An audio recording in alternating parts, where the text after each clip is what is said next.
It is 10:01. Good morning from the Circus Sports at the Mint Kentucky Downs studio. I'm Lucas Panzica. The men's national championship game is tonight. UConn and Michigan tip-off at 7:50 p.m. The Huskies looking for a third title in 4 years under Danny Hurley. Michigan seeking its first championship since 1989. You can hear the Westwood One coverage right here on The Zone. On the women's side, yesterday, UCLA dominated South Carolina 79-51 to win its first national championship in program history. The Nashville Predators will stay on the West Coast tonight at the LA Kings. Both teams continue to duel it out for that second wild card spot in the West. The Preds currently occupy it, but are tied on points with the Kings with 81. Nashville returns to L.A. after beating the Kings in a shootout just this past Thursday. Puck drop tonight is at 9:30. For all your foundation repairs and waterproofing needs, visit USSTN.com. Breaking news at once on your home for the Titans and Vols.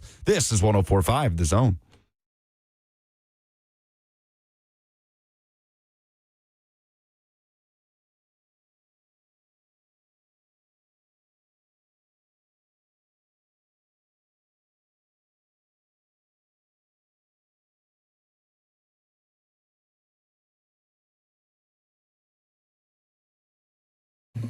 From 68 teams down to 2, the national championship in men's college basketball takes place tonight. Congratulations to the UCLA women who were able to win a national title on Friday, or rather Sunday, I guess, with the Final Four, and just completely dismantling South Carolina. Dominance across the board. That was the theme for the basketball weekend, whether it be men's or women's, because UConn and Michigan pretty well cruised.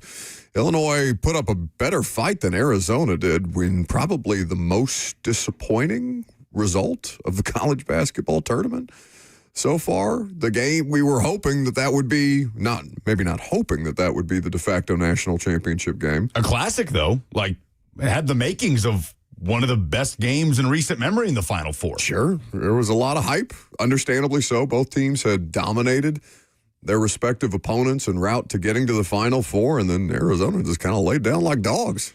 With Yaxel Lendenborg playing 14 minutes. Just pure dominance for Michigan. They've now scored 90-plus in every single game in this NCAA tournament. They look like an absolute buzzsaw. They look completely unbeatable, and it's Dusty May versus Danny Hurley once again for a national championship. So this will be the seventh time that UConn has played for a national championship. Excuse me. They are 6-0 in their previous experiences. And, of course, Danny Hurley won with UConn back-to-back, 2023, 2024. We put out the poll. We put out several polls. You can vote on the polls, as is the custom. At Buck Rising on Twitter. Does UConn have to win tonight to be considered a dynasty under Danny Hurley, or is 2 championships under their current coach good enough to be a dynasty already? I would argue that UConn is a dynastic type of program right now, and that Danny Hurley is the best coach in men's college basketball in the country. You kind of tiptoed around calling them a dynasty, which to me says they are not a dynasty until they win tonight. A dynastic type of program, yes, but a true dynasty, like three is a dynasty. Is that written somewhere? I think 3 and 4 years constitutes a dynasty. I think that's fair. Back to back constitutes an elite run, but when we're talking dynasty, we need to be in the elite of the elite of the elite. And if UConn wins tonight, they'll be the first since UCLA in the 70s to do it 3 out of 4 years. Then I think you can get into the dynasty territory. Right now, like you said, they are a dynastic type of program that are on the cusp of doing something truly special that has not been done since arguably the greatest coach in the history of college basketball was pacing the sideline for UCLA. So I think a win tonight would clear that bar for Danny Hurley, who is far from done at UConn and is on a ridiculous pace, and even if they lose tonight, has plenty of time to continue to establish a dynasty. But Michigan's 6.5-point favorites and are viewed as the big dog in this thing, despite facing the recent success of UConn and the way they've come together in this tournament.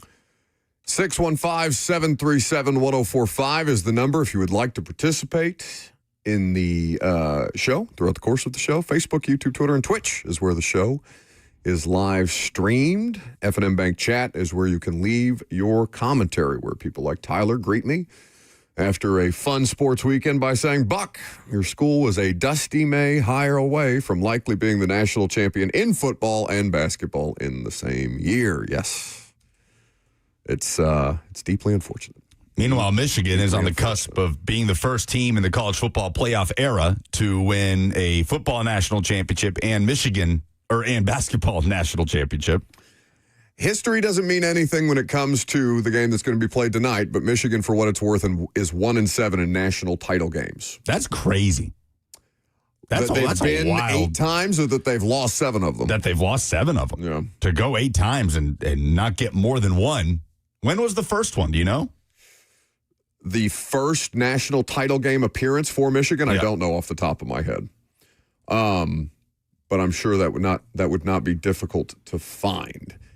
If Michigan were to win tonight, can you tell me the last time that a Big Ten team won the national championship?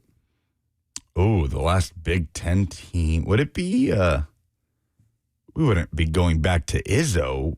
Is it Michigan State? It is Michigan State in 2000. Whoa! That's an insane stretch. I know. I think about, I saw that, and that stat is courtesy of NBC Sports. Or fact is courtesy of NBC Sports. I think of the Big Ten as a college basketball conference in the same terms that I think of the ACC, which is that those are the 2 best college basketball conferences historically. Those are the 2 conferences that expect to produce championship caliber programs, the most championship caliber programs. SEC has several times in the last decade made up a lot of ground and been at times in certain seasons, the best conference in college basketball. Obviously, the SEC will not have a championship in college basketball tonight, in men's college basketball, nor in women's, for what it's worth, because South Carolina also got smacked by UCLA, as I mentioned yesterday, in the women's championship game.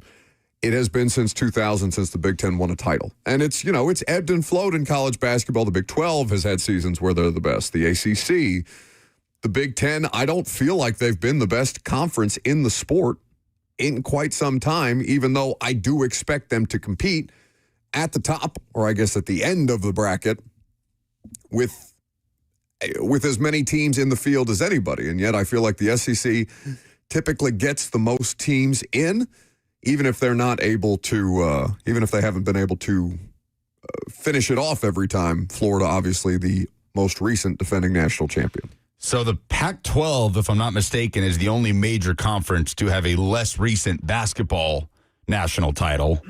I think it was Arizona in the late 90s. And that'll never happen because the Pac-12 is dead. Correct. So, yeah, the Big East, the SEC, the ACC, basically everybody's out here winning national championships more recently than the Big Ten.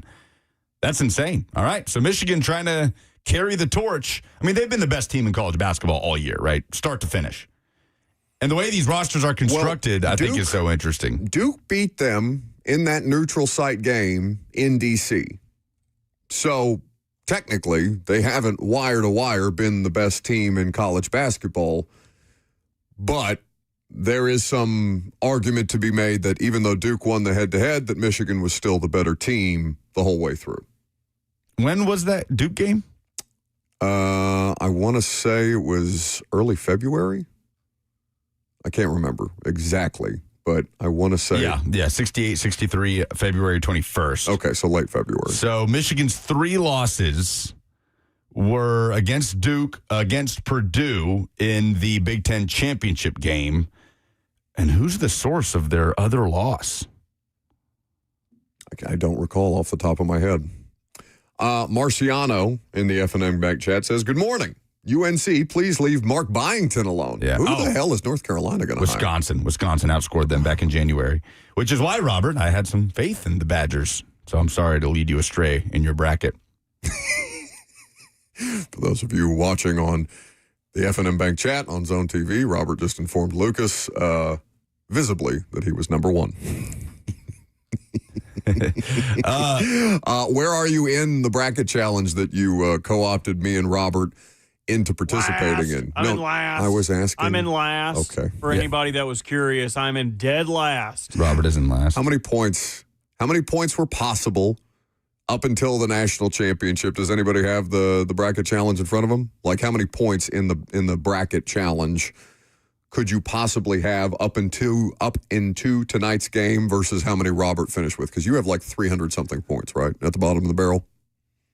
Let's see. You have 890 points. You are tied for 7th. I am tied for 9th with 790 points. Robert has 340 points. Okay. None of us are in contention to win. And none of us are in contention. Any of the money. Who's going to win? A guy I went to college with by the name of Wyatt, most likely. But he did pick Arizona. So actually, there may be a little comeback here from one of these guys in 3rd and 4th that picked Michigan. Yeah, because as you mentioned, tied for 7th place, I still have a 0% chance to win the bracket challenge because despite picking Michigan to win the national championship, which I did do, I had Duke making it a lot further. I had Tennessee not making it nearly as far. I had him out in the 2nd round. As they did. I think Tennessee got a lot of us. The non-believers. Yes, Robert? Yeah, well, yes, Robert. See, that's a little very better. Diplomatic. That's a little better. Mm-hmm. Well, at least I got my money's worth on Friday with all the crab legs that we had to eat. You want to talk about this?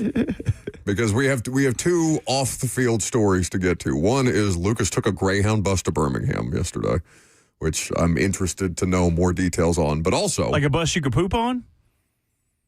Theoretically. Like, theoretically, like, anyone could poop there, or there was a bathroom in the back of the bus. But that's a Did rule. You?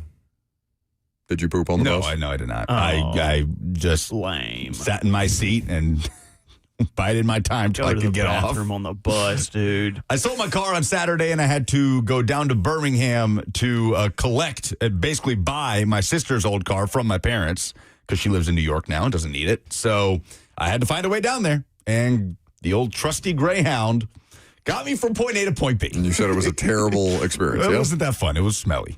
Ooh. At least your belly was full from Friday. Yeah. Crab legs. With all the crab legs. So I There remember, were no crab legs. I remember asking you, this better live up to the hype because you have Robert very excited. And hungry. What is the level of research that you put in to this excursion that you invited me and Robert? A picture of a happy hour menu sent to me by a close friend. And Cheyenne and your buddy Jay, also known as in the F&M Bank chat, Theoretically. So you looked up this advertisement, this Instagram advertisement, and you said, you know what? Gonna get everybody gassed up. Go eat some crab legs. Go eat some crab legs. And the deal was what? $7 crab legs? For a cluster. For a cluster of crab legs. Pretty good deal. So, all right. That sounds right about up Robert and Lucas's alley. And, just out of sheer curiosity, I'm down. Okay, we'll go. And I know this, should we name the establishment? Because it's not the establishment's fault that you didn't do your research. No, I don't think any establishment should be named on this show unless they are Hattie B's Hot Chicken. Okay, very good. So the establishment that we were planning to go to it's a daily happy hour, yes? Yep, Monday through Friday. With the special? Okay, and $7 crab legs and like $5, lamb shanks? What else were you salivating over back there, Robert? What was the most disappointing part of Lucas letting you down? Because ultimately, we could not get a table. Couldn't get a table. It was slammed. An hour and a half long wait. Should've And that's known. not the most interesting detail that Lucas neglects to provide in the middle of this research. Because apparently when we walked in, I did not notice, but we received a lot of stares when we walked into this particular establishment. It was like when the hero walks into a saloon filled with cowboys, and the hero does not look like a cowboy. So everyone turns around and is like, what the hell is this guy doing here? Mm-hmm. So not only were we ill-prepared, we were not terribly welcome. I just wanted some crab legs. The funniest part was Cheyenne, Robert's lovely fiance, walking behind. We pulled into the parking lot and we're getting ready to go into this restaurant. And there was a gentleman in front of us who was heading in the same direction. and he was wearing a three-piece all-black suit. Yeah, we were like, oh, yeah, this is a bad sign. We're in our raggedy work clothes. That's not what you did, because you continued to try and convince the rest of us that it was okay, because you said, no, that guy must work there.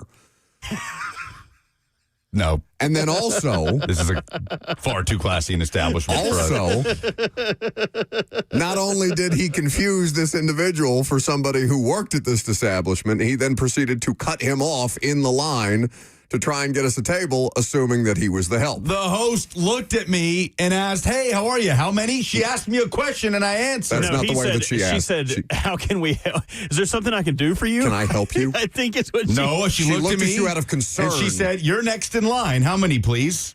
And then the guy said, I was here first. I Wait, said, hold on. No, I was here first. He was. And I said, oh, I'm so sorry. I backed off. You are correct, sir. And then he tucked his tail between his legs. And I said, let's get out of here. And he said, let's get out of here. So we all went and got some pizza. I was going to eat like 10 clusters of crab Robert legs. was so butthurt at the pizza place. Like infinitely buttered. It was good pizza. Well, the pizza the did pizza's not. great. Well, pizza didn't have any crab.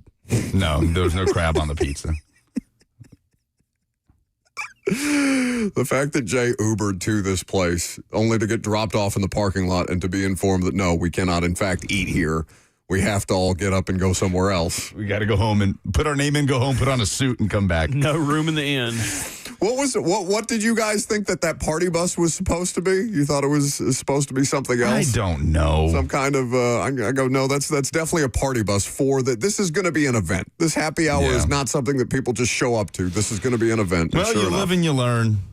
We were trying to make it work. Kind of like when we thought that the aquarium in California at Slay's wedding was through reservation only, and online it was like, nope, you can't get any tickets. You can only buy tickets for a day part, and we don't have any. But then we got there. I don't remember that at all. Yeah, we were trying to buy them online, and we walked like the mile and a half to the aquarium. We were like, oh, you can't even buy tickets online, dude. We're screwed. What? But then we got to the ticket counter. How many tickets do you need? And we got in there, we got through, and we got to feed the cockatoos and watch the fish, and we had a big old time. We did have a great time. We thought that's what was going to happen, and it just... Sometimes life works out. Sometimes it sends you to a pizza place, and that's okay. I still want crab legs. I can't help you, buddy. That's what we get for trying to eat mainland crab legs. Not a great idea. We have a mock draft? Yeah. I'm supposed to ask you the details of this mock draft because apparently this mock draft is of your, you're the one who found this one? No. So this is the trades. Okay, very good. Nobody knows what we're going to do, but it's a mock draft coming up next. Trades.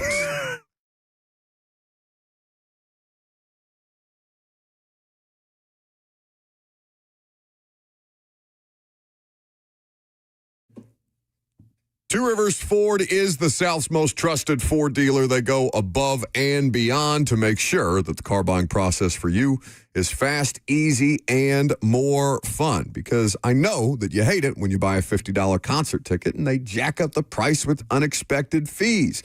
The same thing happens at a lot of car dealerships. You see one price online, then you get to the dealership and the price is higher because they've added a bunch of stuff that you didn't know about or was in the fine print, and they're trying to pull one over on you. That's not how business gets done at Two Rivers Ford, because at Two Rivers Ford, the price you see is the price you actually pay.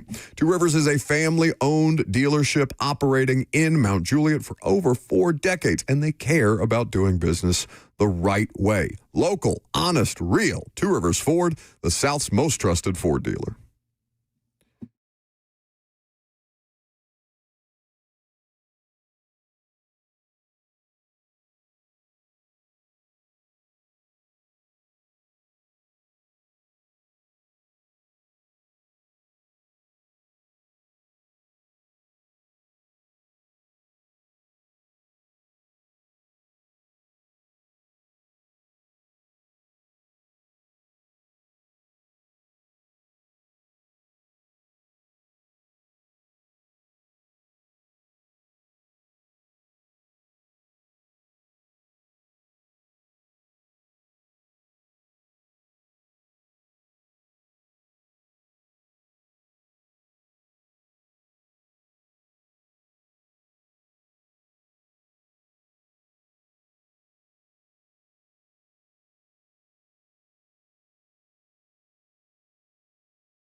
just another mock draft Monday. I wish it were draft day, 'cause that's my fun day. My I don't have to mock day. It's just another mock draft Monday. Welcome back to the show, fueled by Hattie B's Hot Chicken. It is indeed Mock Draft Monday, the first Mock Draft Monday of draft month, right? Because last Monday was technically still March.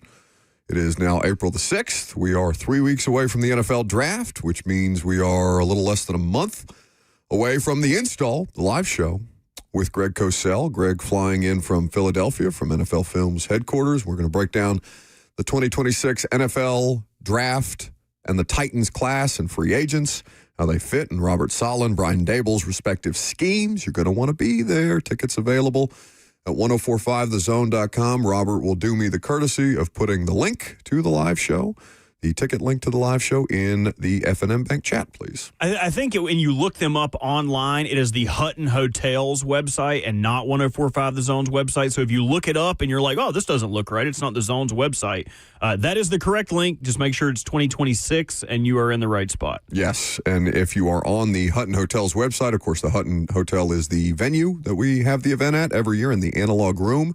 It is under the Music and Happenings tab on the Hutton Hotels website. You can find it there on their schedule for Friday, May the 1st, 1 week removed from the NFL draft. All right, so we have a mock draft, and it is an all-trades mock draft. Bill Barnwell getting a little creative on ESPN.com, and this is something that he does on an annual basis, where he says he's tried to take every general manager's history into account when coming up to the way that they do deals, or the way that they have done deals historically, and also taking into consideration each team's current situation to estimate how teams will approach trading up or down on draft day. Now, when last we were on the air, on Friday or Thursday, whatever day we talked about it, I think we might have talked about it both days, the idea that the Dallas Cowboys were trading up or thinking about trading up, thinking very strongly about doing a deal with the Arizona Cardinals to move up to the third overall pick. Both Todd McShay had mentioned that on his podcast. Bruce Feldman did a mock draft last week, mentioning that he had heard a lot of different information from a handful of different people on the Cowboys' interest in getting up to third overall from their current spot. But this is a mock draft that has every trade going on, or every team making a trade at this point in time, and even, the Raiders, who would be in this situation doing a deal with the Jets, who sit right behind them at number 2 overall. The Titans' particular transaction is a deal with the Kansas City Chiefs. Now, we talked about this earlier this offseason, before the Chiefs had signed Kenneth Walker to a free agent contract that's going to pay him a little more than $14 million a year annually. But in this circumstance, the Titans would get the 9th overall selection and pick number 40, which is a second-round pick, a mid-second round pick, for picks 4, 142, which is a 5th-round pick, and 184, a 6th-round pick. So a 1st, a 5th, and a 6th to the Chiefs in exchange for the Chiefs' top 10 draft pick this year and their 40th overall selection. Would this make sense to do if the Titans were not in love with their options? And no pun intended, not in love with their options, because Jeremiah Love theoretically would be there at number 4 overall unless something unexpected happened. It would be a real stunner, right, for the Cardinals or the Jets to try and take Jeremiah Love with the 2nd or 3rd overall selection, right? Nobody expects that to be the case. Given the Jets' needs, given what the Cardinals have done with their running back room this offseason, nobody is projecting that Jeremiah Love is going to end up on either of those two teams. I wouldn't be shocked if he went 3. I mean, surprised perhaps, but I wouldn't say shocked. James Conner at the end of his career is not somebody that you would say, no, we have James Conner, we don't need Jeremiah Love. And they signed Tyler Algier in free agency. Mm-hmm. He's been a perennial backup aside from his rookie years. I mean, I would not be totally perplexed if he went at 3. But sure. So, in this scenario, if the Titans aren't drafting Jeremiah Love, moving down to the bottom of the top 10 might make sense.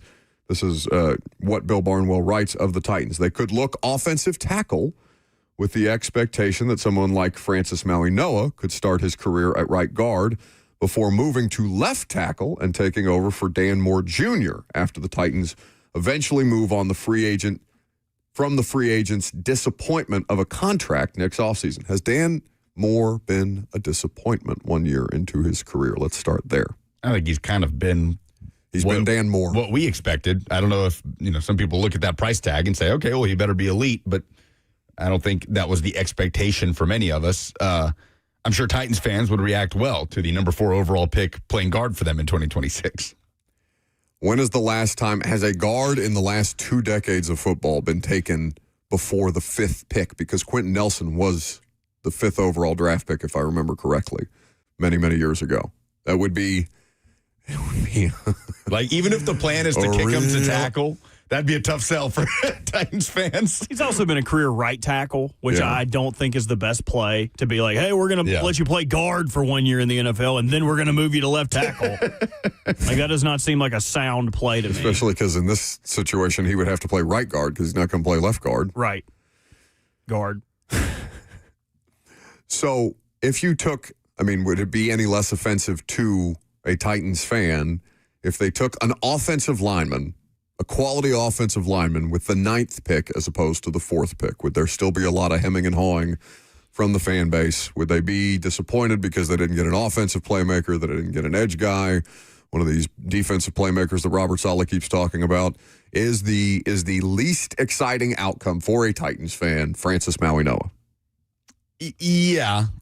It doesn't mean that it would be, a net negative for the football team. And I would be completely fine with them taking him at 9. It fills a major need, but I do think if we're just talking fan reaction, when you spend a whole pre-draft process talking about Jeremiah Love as this generational running back prospect, and okay, fine. Maybe if you don't get Love, you get one of these elite pass rushers that can go get 13 sacks a year. Or maybe even you get Carnell Tate, yet another receiver out of Ohio State, and you end up with an offensive lineman, then I could see it kind of being deflating for some. But again, on the football field, could very well be the right move ultimately for what this team needs on the interior of the offensive line.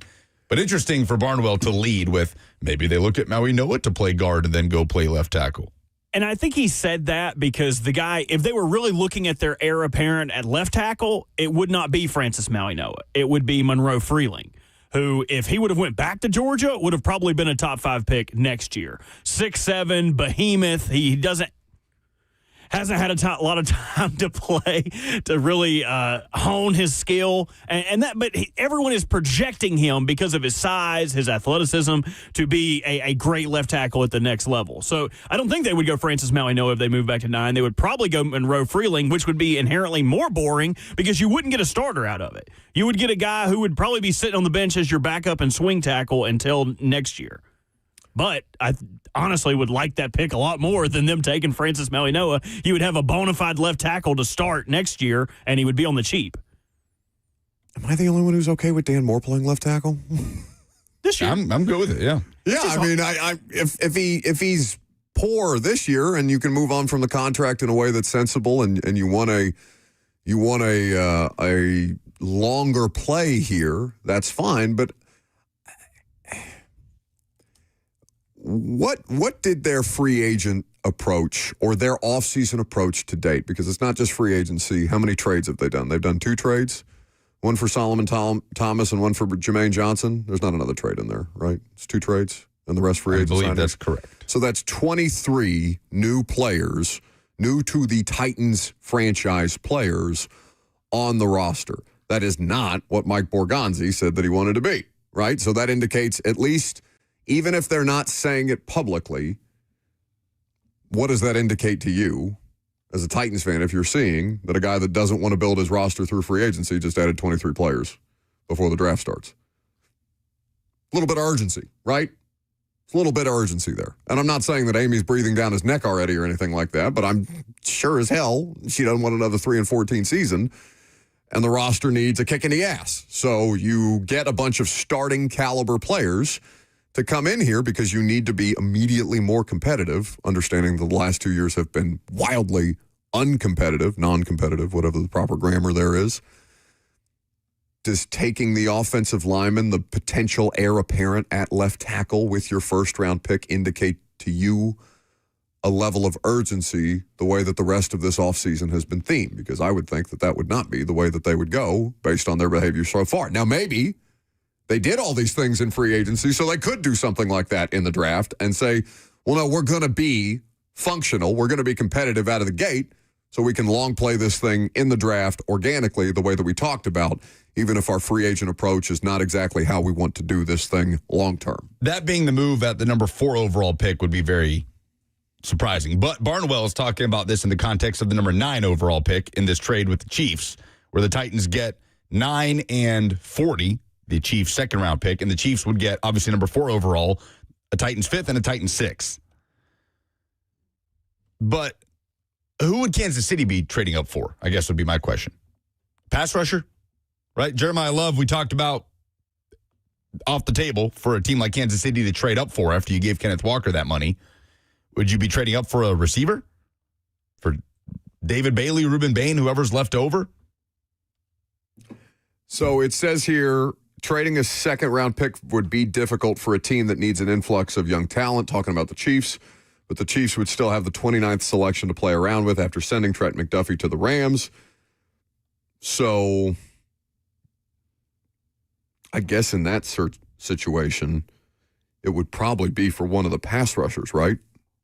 Yeah, you would think so. You're not going to trade up unless they were coming up for Francis Maui-Noah or another tackle.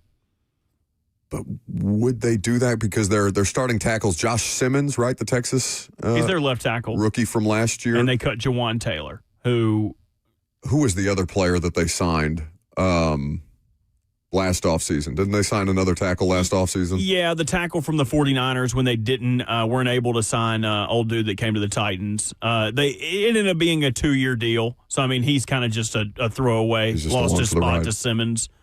But the intriguing part of this for the Titans side would be you have the 3rd and the 8th pick in the second round.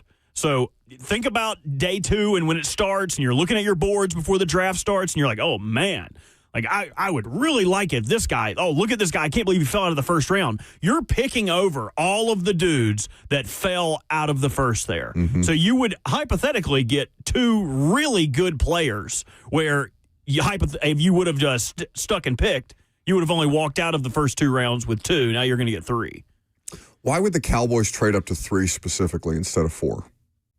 Yeah, I think that's interesting that McShay's brought that up. Bruce Feldman's brought that up. This noise around the Cowboys. Everybody's on the same page for a pass rusher, right? Are the Cardinals really deep in that market for a pass rusher? Feels like Francis Maui-Noah has been the most commonly mocked player to Arizona. It's edge or tackle. So I guess that would be it for fear of Arizona scooping up one of those top-tier guys off the edge. But, yeah, why wouldn't it be on the table for Dallas to try and go up to 4 and at the very least get one of the edge rushers that Arizona doesn't take? Usually teams don't trade with another team because they're worried they're going to take someone. They're worried about people in between take it. They're worried the player they think is not going to get to them. That's the Cowboy side of it, why they potentially may want to trade up. Why the access of ease to get into this is so small because all of the trades that were talked about were the Dallas sending a 3rd-round pick to come up to number 3. That's super cheap. And the fact that it's so cheap makes me think that it's the other side that's trying to facilitate this move back, where the Cardinals may not love the board at 3, try to pick up more assets, move back to 11, or no, it's 12. Cowboys pick at 12. And why is that important? Because Matt Miller last week told us that he has 12 first-round grades. So the Cardinals would essentially move back to 12, potentially get the last player who has a first-round grade, also pick up more capital, so you don't lose any capital, basically, and moving back, you're still getting a first-round caliber player with the addition of an extra 3rd-round pick. I think it's more about the Cardinals not wanting to pick at 3 than it is the Cowboys wanting to come up because they don't think they're going to get a pass rusher. And I'm sure the Titans, given the right price, would be open to trading it for, but I think they're pretty happy to stick and pick. By the way, this scenario, this trade back to 9 with the Chiefs is not the only time the Titans are mentioned here. Bill Barnwell, with the number 2 pick with the Jets, suggests a move for the Jets to go back to 4 and the Titans to go up to 2, which we saw PFF mock a few weeks ago. Surely not to get Jeremiah Love. And in this scenario, he actually doesn't say anything about the Titans in this scenario. He just talks about it from the Jets' perspective. Actually, I didn't see it at the very bottom. He says, I have to imagine that Robert Saleh, who has preferred lean, athletic edge rushers for his defenses, would want to add Bailey. The Titans have Jermaine Johnson and Samuel Adejo on the edge already, but Bailey may be the most athletic edge rusher they have drafted since Javon Curse. I would say there's not exactly a long list of edge rushers that the Titans have drafted in the first round since Javon Curse. The only other first rounder has been Derek Morgan, right? That's the last time that they did it in the first. There won't be a huge demand to trade up in the top 10 here, which is why the price will be relatively muted. So he suggests the Titans move up to 2, and that's all the Titans get, while the Jets get 4, a third, and a 2027 fourth. I'd be very stunned. No. That price is muted. That price is insane, especially considering we just talked about the Cowboys coming up from 12 to 3 for a third-round pick. We can't really talk about anything with certainty in the draft, but I feel like we could talk with a degree of certainty. Titans ain't looking to trade up in this draft. I'm willing to put a 99% chance that they are not moving up from 4. You don't think they're going to pull a Bears and move up one slot to take Mitchell Trubisky? People are dying. Or at least there are a portion of the Titans fan base that wants them to do what the Texans did with Stroud and Will Anderson, which is take the quarterback or take the top player first, the top offensive player first, and then come up and take the top defensive player. Houston had so much ammo to do that. Way more draft capital from that Deshaun Watson trade. Mike is in Murfreesboro up next. Yeah, guys, I know they had talked about Jeremiah Love being available for KC before they got Kenneth Walker. Would he still be available for us if we took that trade with KC? No, not a 9. Thank you for the call. Right, we're all... Yeah, no, that dude ain't falling that far. There's a chance. There's a chance. But you also don't move back to 9 if that's the player you want anyway. You don't move back saying, oh, we can still get Bain plus or Love plus. It's not happening. You're moving back too far in a class that has too few players like of his caliber. Yeah, I would be stunned if this player, who everybody seems to love, and we're just trying to figure out whether he's going to a place or whether he can go to a place that he's actually going to be able to be a game-changing type of player because they're equipped to handle a running back in the top 10. That's really the only thing that we're waiting on. But it would be stunning if Jeremiah Love were available at 9. I mean, I would put the same percentage chance on Jeremiah Love being available at 9 that I would the Titans trading up in this year's draft. Speaking of trades, for all you WNBA fans, Angel Reese on the move. Saw that. 2 first-round picks to the sky as she goes to the Dream. Atlanta. Headed to Atlanta. Don't shrug your shoulders. I don't know what these teams are. 615-737-1045 is the number. The enhanced games. Lucas, what are the enhanced games? Are you guys unfamiliar? This is what happens when you both just don't come in until like 10 minutes before the show. The enhanced games. Good for you for putting together a show today because the two of us did just walk in here blind. The enhanced games where all steroids, all PEDs are allowed. It happens in just a couple days in Vegas. What? The article is there for you guys to read in the break. We will discuss coming up next. Fun.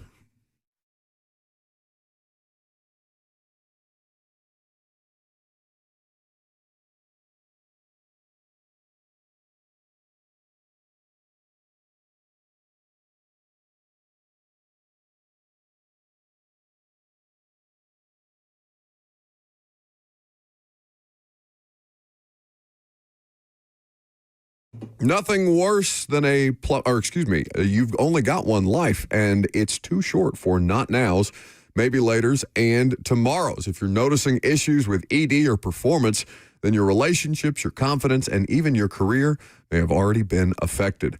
Online folks promise convenience and discretion, but their treatments are generic and some even unsafe. Guys, no more excuses. The Tennessee Men's Clinic is the state's first men's health-focused urology practice with multiple urologists and providers focused solely on male performance. No unproven snake oil or peptides without solid research.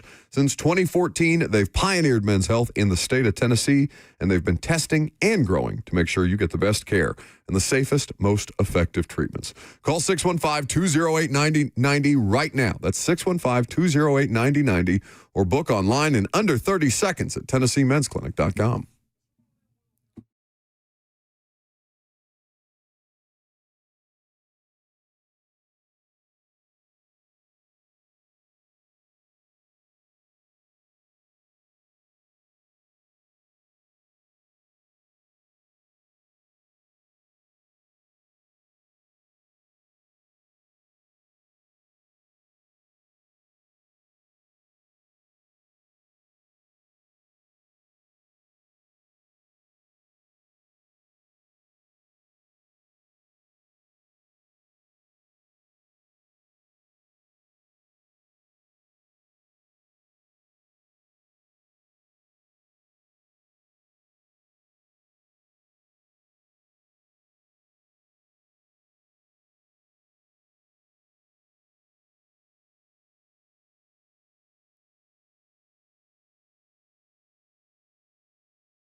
So Lucas and I were not familiar with this concept of the enhanced games. But Robert sent us this article done by Jessica Hopkins on The Athletic, informing us that in Las Vegas, in less than 100 days from now, at least 38 competitors across 3 sports will take part in the pursuit of prize money, I'm reading directly from the article, that reaches up to $1 million per event by hosting a competition in which athletes can use PEDs to compete for this $1 million prize, up to $1 million prize per event. Welcome back to the show, fueled by Hattie B's Hot Chicken. That sounds like the least offensive thing to be fueled by, given the nature of this article, but you've got Olympic gold medalist for the USA, Cody Miller, competing in this. British Olympic silver medalist Ben Proud also participating in the swimming component of this.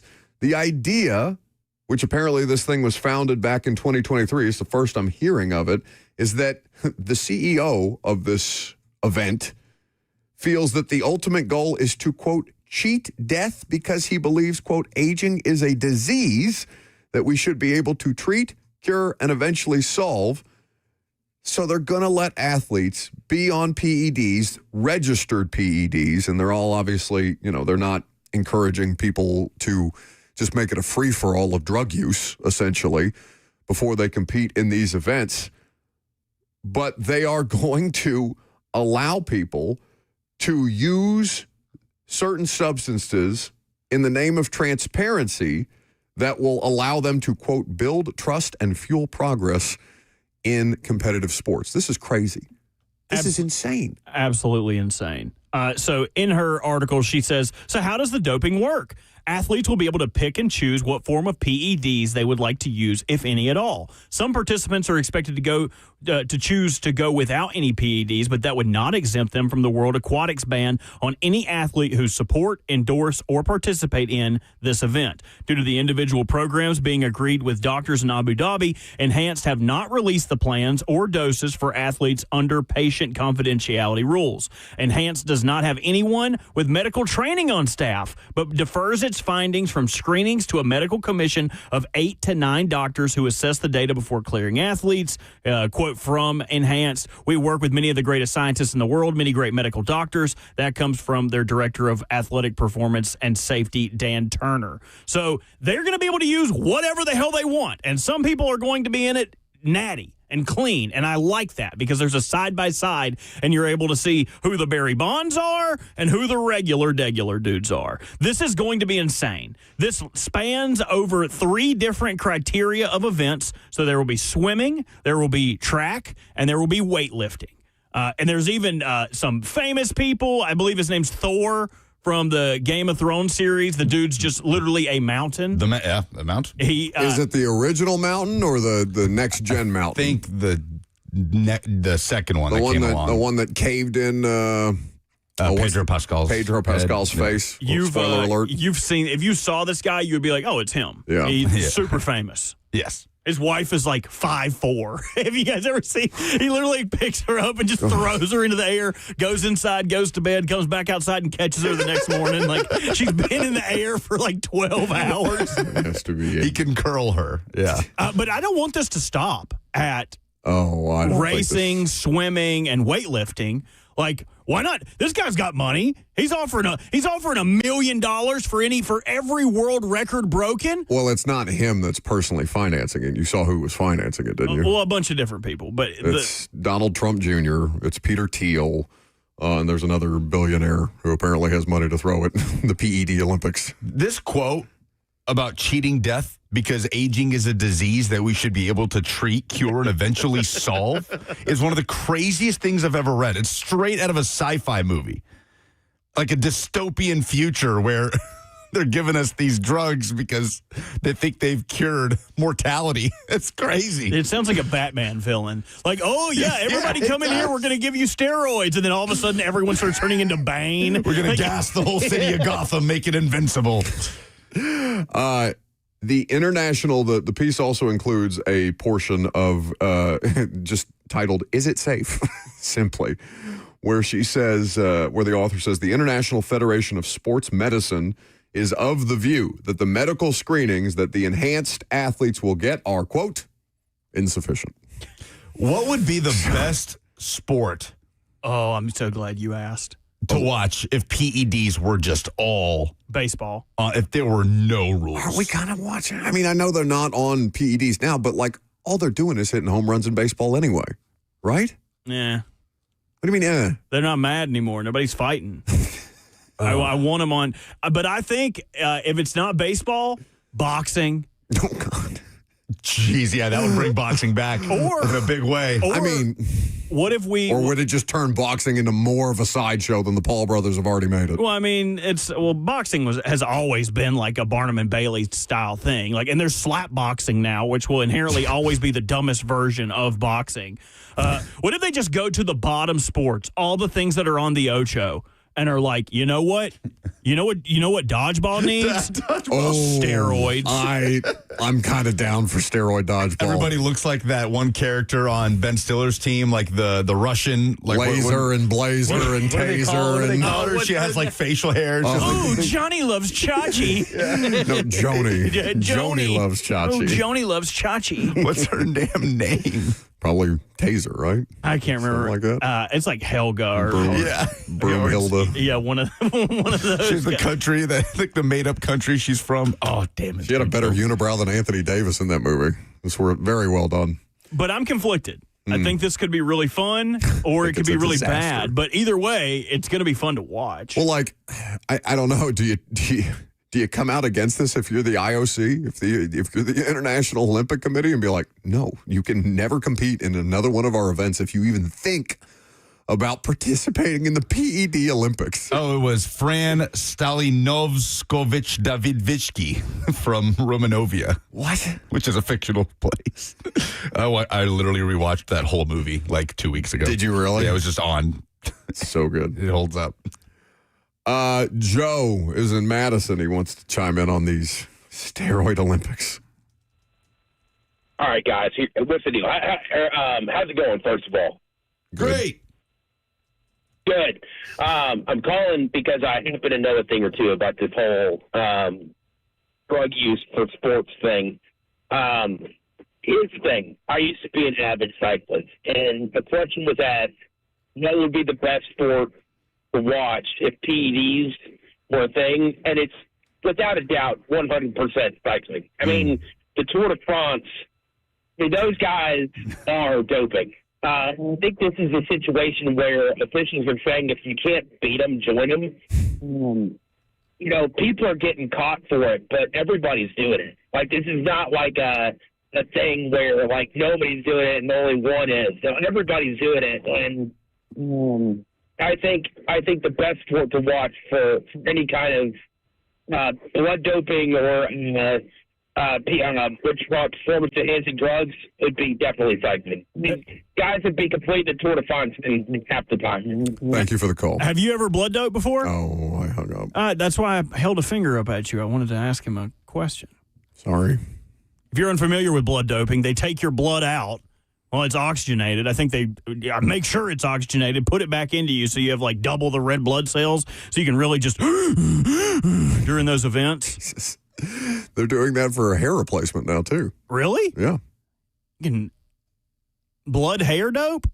Basically. That sounds awful. I think here's what they should do. I mean, if it works. They should take the smallest, scrawniest, weakest, baldest, like worst player in the gene pool and turn him into the most athletic specimen and have him race against actual people who are not doping. What's going to happen if you do that is you're just going to make that person's heart explode. You're just going to pump him full of so many drugs. We all got to go sometimes. Yeah, that sounds like a particularly unpleasant way to go. It turned out great for Captain America. Look at him. He took the drugs. We will talk about the 2026 Edge Rush class and how the advanced metrics are viewing these particular prospects that the Titans may select coming up next.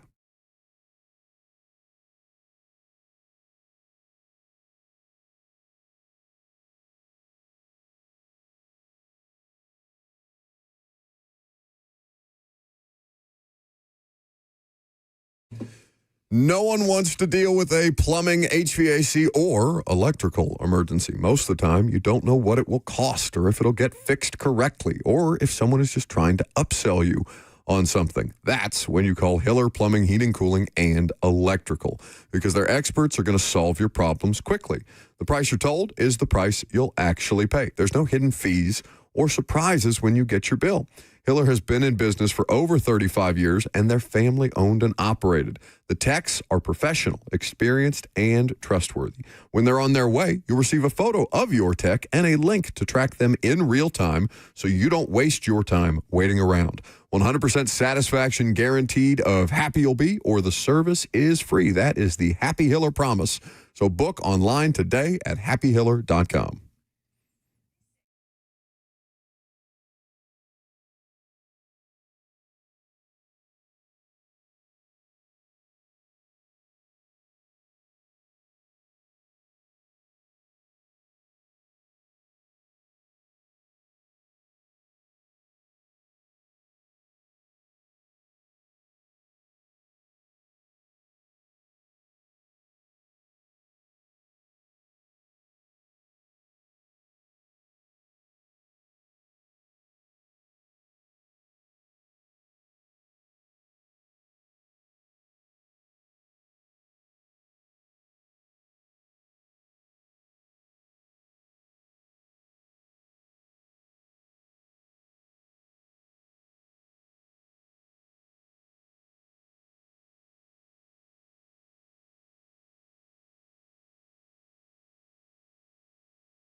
11:04. Good morning from the Circus Sports at the Mint Kentucky Downs 104.5 The Zone studio. I'm Lucas Panzica. The men's national championship game is tonight. UConn and 1 seed Michigan tip off at 7:50 in Indianapolis. The Huskies looking for that third title in 4 years under Danny Hurley. Michigan seeking its first national title since 1989. You can hear the Westwood One coverage right here on The Zone. On the women's side, UCLA dominated South Carolina on Sunday, 79-51.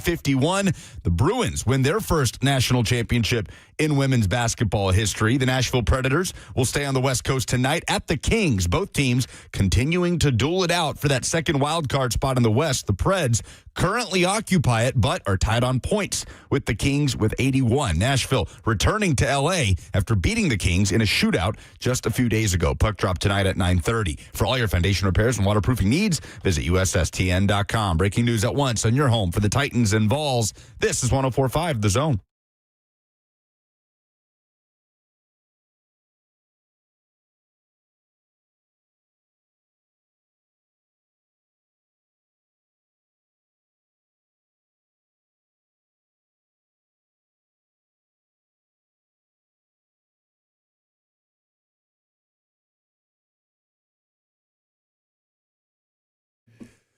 We know this draft class is loaded with pass rushers. We know that the Titans have a pretty considerable need on the edge. So how will this draft and how will the people around the Titans in the draft dictate what they're able to do and whether the first round is the place that you see them add that defensive help? Welcome back to the show. The second hour officially upon us. 615-737-1045 is the number if you would like to participate at any point. The F&M Bank chat is where you can live stream the show and leave your comments there. Facebook, YouTube, Twitter, and Twitch is where you can watch the show if you're so inclined. How many pass rushers, how many edge players, you can count Arvell Reese in this group if you want to, even though it sounds like, well, I mean, it depends on where he lands, really. Whether he's an off-ball guy or a edge player. How many edge players do we think are going to go in the first round this year? 4 or 5? Yeah, I'd say 5. Aaron Schatz of Football Outside, well, formerly Football Outsiders. It's now Football FTN Fantasy. I'm not sure what the FTN stands for. Anyway, but he does a lot of advanced metrics. He is the inventor of DVOA. Efficiency ratings, essentially. He projects that 7 edge players will go in the first round this year, and they all do things differently. There's not a lot of comparisons between these players. So the guys that we've talked about a great deal are David Bailey, Arvell Reese, and Ruben Bain.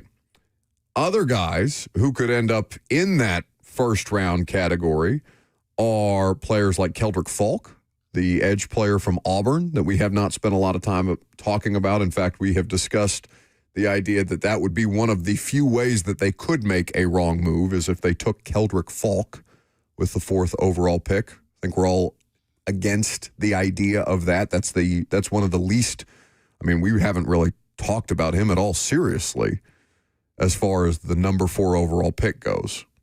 I haven't seen anybody give that real credence. Yeah, I haven't really seen him. I feel like early on he was talked about as one of these guys. He's a developmental guy, didn't play a lot on the edge at Auburn, tradesy player, but doesn't really have the production to show for it. Certainly doesn't have the athletic background that a guy like Arvell Reese does, who is looking to kick out at edge also, but has a much deeper and more impressive athletic profile. I'd be wary of spending your first round pick on an edge rusher in, a decade and a half on a guy that has hardly played the position. Now, Miami has 2 edge players. I mean, Akeem Mesidor is probably best suited at the next level to play on the inside, and I don't know how that would project as far as Robert Saleh's scheme goes, because, of course, now we're looking for specific scheme fits in the draft to fit a whole new defensive or whole new revamped defense for this team. But there's also the idea that Akeem Mesidor could play on the edge depending on the right team, and we haven't talked about him at all either for the Titans. as opposed to just Reuben Bain. The comp for the two Miami players, at least where their historical production and their tangible, their height, their weight, their speed, these kind of things, these measurements go. The comp for Akeem Mesidor is either Whitney Merciless. Y'all remember Whitney Merciless from the Texans? Yeah. Long time?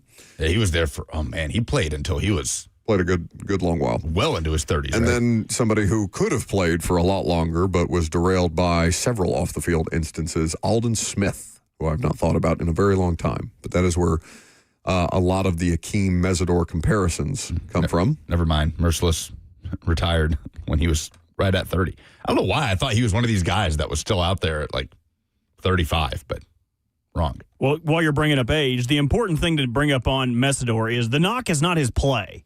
Like the reason he's not thought of as like a top half of the first round pick is not because of his grade. It is because he will turn 25 in April. So he's one of those. A much, much older prospect. And at times on his tape, dude just looks like he's ragdolling people. And then you realize he's 24 playing 20-year-olds, and you're like, oh, okay, this makes sense. Somebody on YouTube says, how about Femi play edge? Are we not talking about Femi Oladejo enough?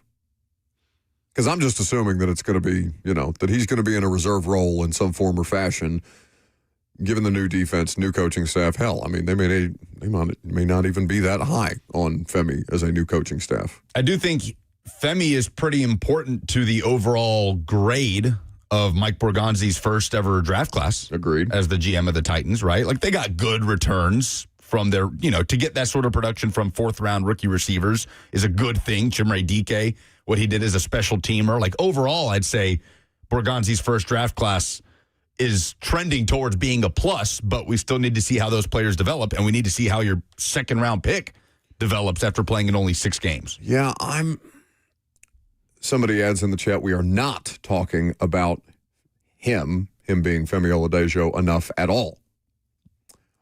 I guess there was, at least for me, like, I'm unmoved by the sample size of Femi that we got last year, because it was like, all right, there's something in the Vegas game, and then he got hurt, and then we didn't see him for the rest of the year.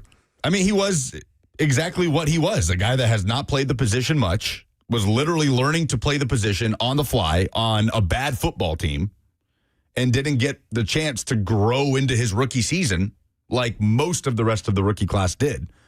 So I do think Femi is an important player for the Titans in 2026. Yeah, there's no question that he could help put that unit over the top. Yeah. But I didn't get the sense watching him last year, and again, it's a very small sample size in his first season, and his season was done 6 weeks in.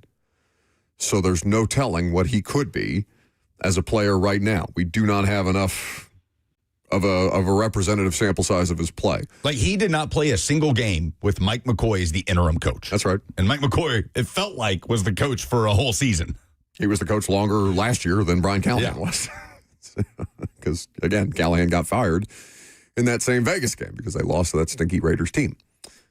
So, I'm not like counting him out or anything. I'm not looking at him as somebody that I can definitively count on yet. Anything that he does would be a pleasant surprise. If he doesn't contribute in a meaningful way this year, then yeah, it's a bad pick. And we won't have that discussion until after we see what he looks like coming off the broken leg and understanding that he was ramping up to get ready to play last year, and they never medically cleared him to be able to return, even though he worked hard at the end of the season to try and get back out on the field, to his credit. They haven't talked about him a lot as a coaching staff or Borgonzi, but they haven't also really been asked about him. Nope. Doesn't he just feel a little bit forgotten? A little bit. He kind of fell by the wayside after that injury, and we'll see him at camp.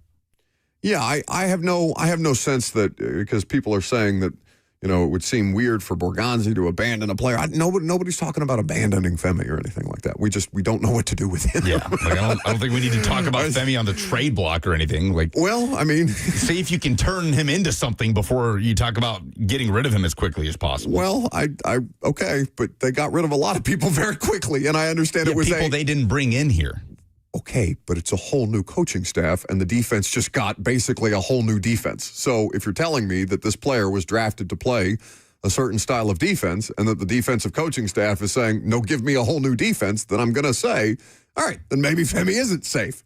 We don't know. It's way too early for any of these conversations other than there's a second-round pick that is supposed to be an edge defender on this roster that broke his leg 6 weeks into the season, and we don't know what to do with him. The thing is, he's not like some sort of burden on your roster. No. You know, like Femi is from what we can tell, very pleasant human being. Very great personality in the team. He's had fun with us on the show. Obviously, he's making a rookie contract as a second-round draft pick for a team with the most salary cap space in the NFL. Yeah, not hurting you at all. Yeah, I don't think you're in a rush to get rid of Femi. See if you can develop him into something. Busted on YouTube says he's provocative. He gets the people going. I don't even know if he does that. He's just there. Like, it's just, he's not Jalen Harrell to me, because Jalen Harrell has played more, honest to God, and who also, for what it's worth, is an edge player that's still on this roster, and we'll see what happens there, who was drafted by a different administration. So there are things there to work with other than what you've already brought in. The question becomes, okay, how do you put that over the top, or how do you best supplement what you've got through this particular draft class where you've got guys that you could get basic. They're not all the same player all 3 days through, of course, but there are quality edge players that can be added all throughout the course of this draft. We will circle back to more draft discussion later on in the show, but the SEC is taking a beating on the basketball court and the football field. Is the SEC losing its grasp on collegiate athletics? We'll talk about it coming up next.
So yesterday, South Carolina got their asses kicked by UCLA in the culmination of the women's Final Four. UCLA wins the title.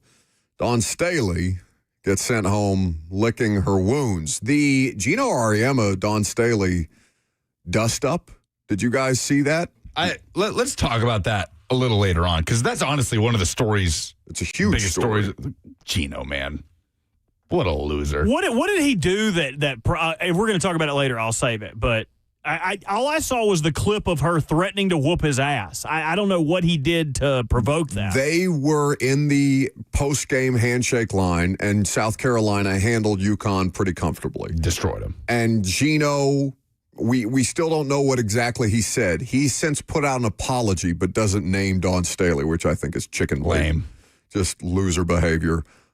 We had Alicia Clark on the Fox show this weekend. You remember, obviously, she played at MTSU, longtime WNBA player, and she was expressing her level of disappointment that the conversation after that game was not about the South Carolina team beating up a UConn squad Undefeated. that was excellent, right, all season long. It became that Gino's petulant, and he started an argument with Dawn after the fact. So just basically Gino being lacking grace in defeat. Well, and chirping at Dawn Staley. But because I still haven't seen what was said. His complaint was that she did not meet him for like the pregame handshake, that he apparently went and stood at midcourt where the coaches usually meet, stood there for like 3 minutes, and she didn't come up to him. Dawn talked about it too, that she had no idea that was an issue, that she talked to his whole staff before the game. And it's just Gino finding things to bitch about. It's just in that moment. Like, if you have a problem with that, you have her number, right? But to do it there when you know that's the last moment that every camera is going to be on you, get out of here with that. But yeah, we could talk about it. Gino sucks. I think we just did. Anyway, so Gino did not participate in the final, but South Carolina got smoked. Yeah, they probably were, I don't know, affected by that. You beat a team like UConn that convincingly, Maybe and then you got to get up to play another elite team. That's tough. So no championship for the SEC in women's college basketball. Obviously, there will be no SEC champion in the men's college basketball, because tonight between UConn and Michigan, it could be UConn's moment to win 3 in the last 4 years. It could be Michigan's first opportunity to win a title in God knows how long. The Big Ten's first since the year 2000, which, again, is a crazy, crazy thing. Well, it's the first time in almost a decade, first time in 9 years, that an SEC team does not win a national title in either football or men's or women's basketball in the same year. So for most leagues, that's not a big... You're not sweating it, right? Really? Because, like I just said, the Big Ten has gone 26 years without winning a title in the sport that they're supposed to be the best at, which is men's college basketball. Or at least historically, they have had great basketball programs. They haven't won one in 26 years. In the women's sport, we understand that South Carolina is always a factor. It's been a long time since Tennessee was a national championship contender in women's college basketball, but we understand the history of the Lady Vols. Of course, in the SEC was winning titles every other year in college football when Nick Saban and Urban Meyer and Les Miles and Ed Orgeron and all these other figures in the SEC basically trading years for the opportunity to win a title, because they have been, the SEC, the best conference in college football. They still might be the deepest conference in college football. Nobody would dispute that. But they are no longer winning championships with regularity. And now it's so much so that people like Brent McMurphy, who's covered the sport of college football for 100 years, now working for On3 Sports, has written a piece saying, and the lead is, the mighty SEC has literally fallen and can't get up. Do we feel that the bell has rung on what has been one of the... Go ahead, SEC Homer. No, you laugh. You laugh as a Big Ten team. I'm laughing. The most losing program in college football history is a defending national champion. I'm laughing at the reference to a Life Alert commercial. That always makes me giggle. Yeah. So, has the SEC fallen and can't get up? Do they need Life Alert? Are they on life support? Is Greg Sankey going to swoop in, change all the rules for all of college sports so the SEC can get right again? Because the Big Ten and everybody else is rubbing their noses in it. Probably. Well, it'll be interesting if the SEC does not win a national title in baseball, I'd be fascinated as to the last time that football, men's and women's basketball, and baseball in one academic year did not have a single SEC champion, because the SEC has obviously dominated the baseball side of things too. We know that retention is not a strength for me. Who won the college baseball last year? It was LSU. Okay. Again, they won it the year before Tennessee did, and then the year after, Jay Johnson and LSU. Which, by the way, Tennessee, struggling right now under Josh Elander. Just give all the money to football. We had our time. It was fun. But if Tony ain't coming back, just give it away. That's right. He may want to after a while. I don't know. I haven't checked in on the Giants lately, but I can't imagine it's going very well. Somebody on YouTube says the SEC just wasn't prepared for NIL. Vandy would beg to differ. And Tennessee has been on the forefront of the legislation for NIL. I would not say that Tennessee has been ill-equipped or unprepared for name, image, and likeness funding and valuations in the competitive marketplace that has become player acquisition. But we talked about this last week when you were gone. I do think there's something to be said for the head start that Tennessee had in that space. And maybe they didn't do enough with that head start. Well, yeah, how quickly everybody else has made up the ground. Yeah, and people have made up that ground. You know, it's not that Tennessee was spending way more in those early years than people are now. It's the opposite. But they were doing it before most programs really were. There were so many programs still in denial at that point in terms of what was necessary to win meaningfully. And Tennessee, got a college football playoff appearance out of it. They got a baseball national championship out of it. Like, that's not something, I'm not going to scoff at that. They've gotten 3 Elite Eights. They've had the best run in their men's basketball history, but it does feel like, plenty of other schools sort of raced past Tennessee after that head start. Well, it's been 3 years, and McMurphy points us out, it's been 3 years since they won a national championship in football, which is, of course, the conference's bread and butter. Do you guys know offhand, do you want to take a guess? Robert, I'll start with you. Who do you think is favored to win the national championship in 2026, 2027? Take For football? For football. Let's go with Georgia. I'm going to say Texas. Neither of you are correct. It's Ohio State? Ohio State is the favorite. You have to go to, at least in I'm looking at FanDuel right now. It may be different in other sports books. But on national championship winner future bets right now, Ohio State is plus 600. Notre Dame is plus 700. Texas is the first SEC team to appear at plus 750. Then the defending champions, Indiana. Then Oregon. Then Georgia at plus 1,000 right now.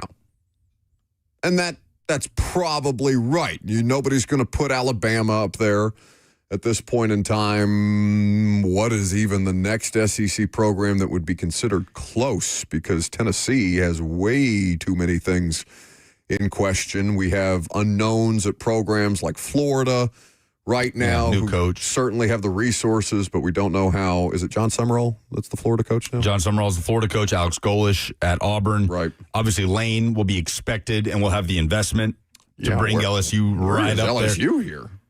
You got to go to plus 1,600 to find LSU. Okay. LSU, after Georgia, is the next third SEC team in there. Third SEC, and then Ole Miss, Alabama. A&M, Ole Miss, Alabama, Oklahoma. There's a logjam of 5 SEC programs once you get to LSU. Yeah.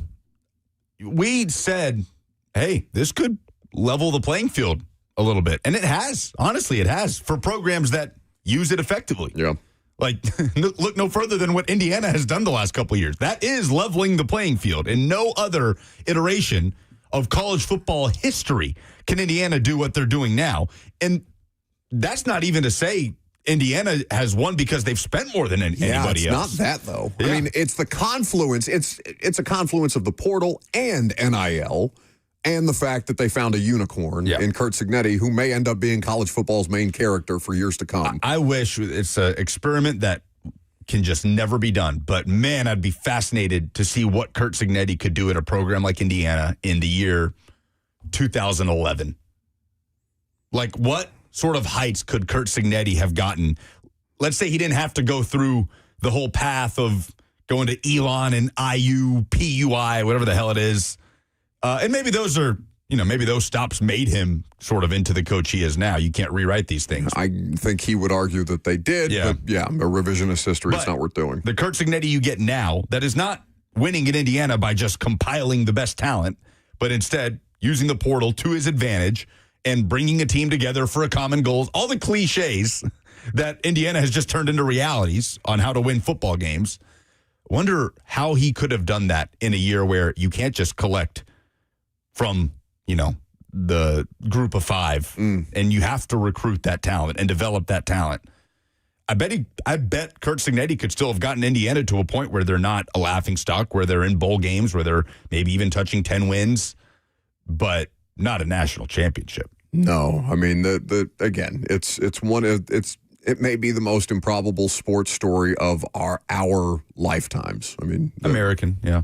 It's just what's the EPL team? I always go back to Leicester City because they had 2016 unbelievably long odds, right, to win the Premier League. Like, it's just something that doesn't happen in this age of someone outside of those top 5-6 teams winning the whole thing. Proxy on YouTube, where you can interact with the live stream, Facebook, YouTube, Twitter, and Twitch. He says a lot of it is luck, and guys just don't like to accept that. A lot of what is luck? Maybe success, like the confluence of these things just happening at the right time in the right place, and you just so happen to hire the right coach. Because here's the thing, Indiana gets a lot of credit for hiring Kurt Cignetti, right? They get a ton of credit for hiring Kurt Cignetti. But they have screwed around with their most important asset, the basketball program, year after year after year. So I'm not looking at them and just assuming that Scott Dolson, who's the athletic director there, just all of a sudden had some kind of epiphany. And it's like, oh, I've been hiring wrong for so many years. Yeah, let me just go. They hired JMU's football coach and won a net. Okay, like old Scott Dolson is riding high off of Kurt Cignetti being, again, a unicorn. I think it's time for you to rethink what the most important program at Indiana is. No, it's the football program for sure. I'm begrudging on that because I still think that a basketball national championship would resonate in that place more than a football national championship. But there's no question, for revenue purposes, for the athletic department, I'm not even going to argue that they should be pouring more resources into the basketball program than they are the football team anymore, because the football team knows what the hell it's doing.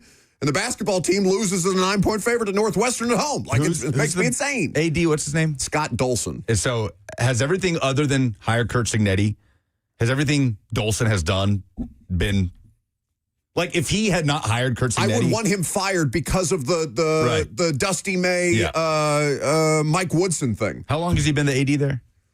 I don't know offhand. I want to say he was not the athletic director when I was there. Sure. Yeah. It reminds me of John Curry. Like, the dude botched so many things, but man, he nailed that Tony V hire. And it didn't pay off until well after he was gone. But sometimes the blind squirrel finds a nut. This is his 6th year as the IU athletic director. But to Proxy, who brought out luck, the luck is if Fernando Mendoza would have broken multiple ribs in that hit he took in the Ohio State game and would not have been able to finish the game, and they fall short and don't win a national championship. That's where luck plays into it. Yeah, for sure. But you got to be in a position to take advantage of luck as well. Which, so are you, me and Robert are preying on your downfall, obviously, as you're the only representative of the SEC on the show. But are you at all worried the Conference of Champions, does it no longer just mean more? Can I take that from you, as the Big Ten seems to be lording over championships lately, given that UCLA is technically a Big Ten school? Well, let me reiterate my token reminder that I want nothing but failure for all SEC teams other than myself. Yet I still revel in the fact that, the SEC has been the best conference in football and has had this rise in basketball. So it's like, because that conference, more than any other conference, you would agree. I'm not saying that you specifically do, but you acknowledge that there is a greater pride for SEC conference affiliates and their fan base in their conference than there is in any other conference in the country. Yes and no. No, in that I don't think SEC teams are rooting for other SEC teams after they get eliminated. Like, if Tennessee is out of it, I'm not rooting for Alabama or Florida to have success. No, I want them to experience the same misery that I experienced. You'd be hard-pressed to find SEC fans that say, I'll just root for whatever SEC team is left. But On the other hand, I think this is just human nature, too. We want our team's achievements to be put in a better light. And they are put in a better light when they are perceived to be more difficult to accomplish than winning another conference. You get what I'm saying? Yeah. So on one hand, like, no, I want nothing but failure for every other SEC team that I watch. But at the same time, you kind of beat your chest about the SEC because, no, when we lose in the SEC, it's because the SEC is harder to win than other conferences. And when we win the SEC, it's more impressive than winning other conferences because it's the best conference.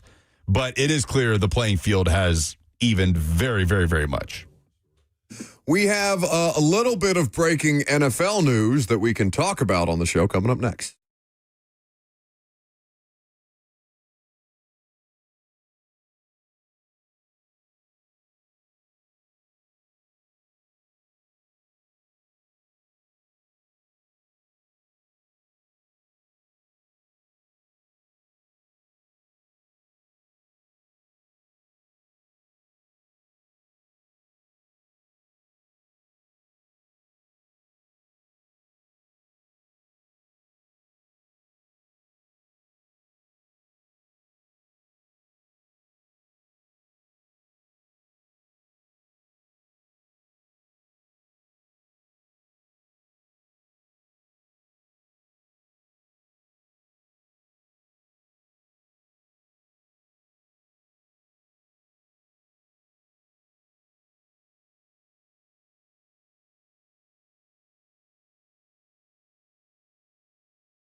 So we do have a little bit of breaking NFL news.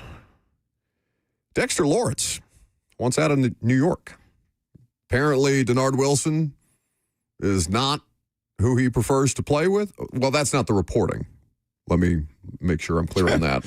Adam Schefter says Dexter Lawrence requests a trade specifically because of Denard Wilson. But Denard is whack. Okay, everybody relax. That's my fault. Said Lawrence. Multiple times to multiple sources. Denard Wilson is the new Giants defensive coordinator, and Dexter Lawrence wants a trade. Now, I don't think it's directly because of Denard Wilson or anything like that.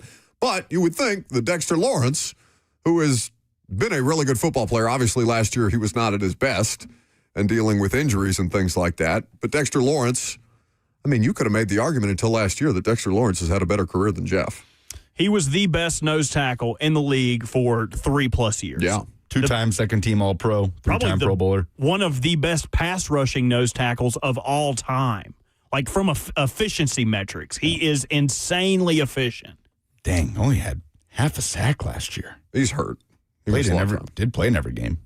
He does turn 29 this year as well. Yeah, him and Jeff are the same age. It's the same draft. So, Dexter Lawrence, that is interesting, though. Like, is that just leverage for a contract? Because that's how I would think about it. And you'd be right, too, because this year is when his guaranteed money starts to trickle off. He's owed $26.9 million against the cap. If they cut him, they could save around 14, a hair under that. So he's looking at it as a future thing, like, why am I going to play under this contract? Half of my contract's not guaranteed. I want a new deal. So I agree with you. This is probably about leveraging for more money, but it does hurt the Giants' asking price because the player is requesting a trade. So that it kind of puts the Giants in a spot, take less value or give him a new deal. Yeah, I mean, that's how you properly leverage the team if you're Dexter Lawrence and his representation here. So Adam Schefter adds this additional context. Dexter Lawrence has 2 years remaining on his deal, as Robert mentioned, and is currently scheduled to make $20 million this upcoming season.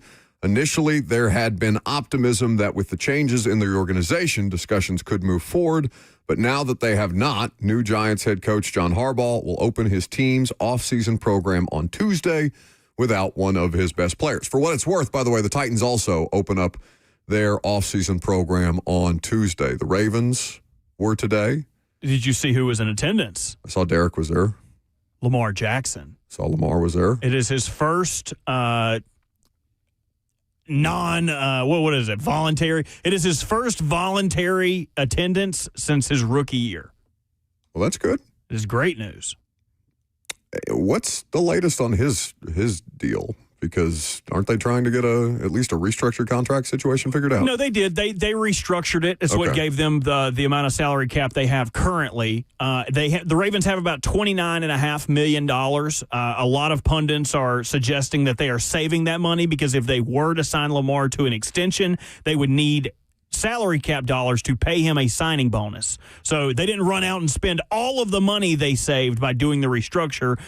People in the know in Baltimore are suggesting that they're trying to get this deal done before the beginning of the season to spread the signing bonus out.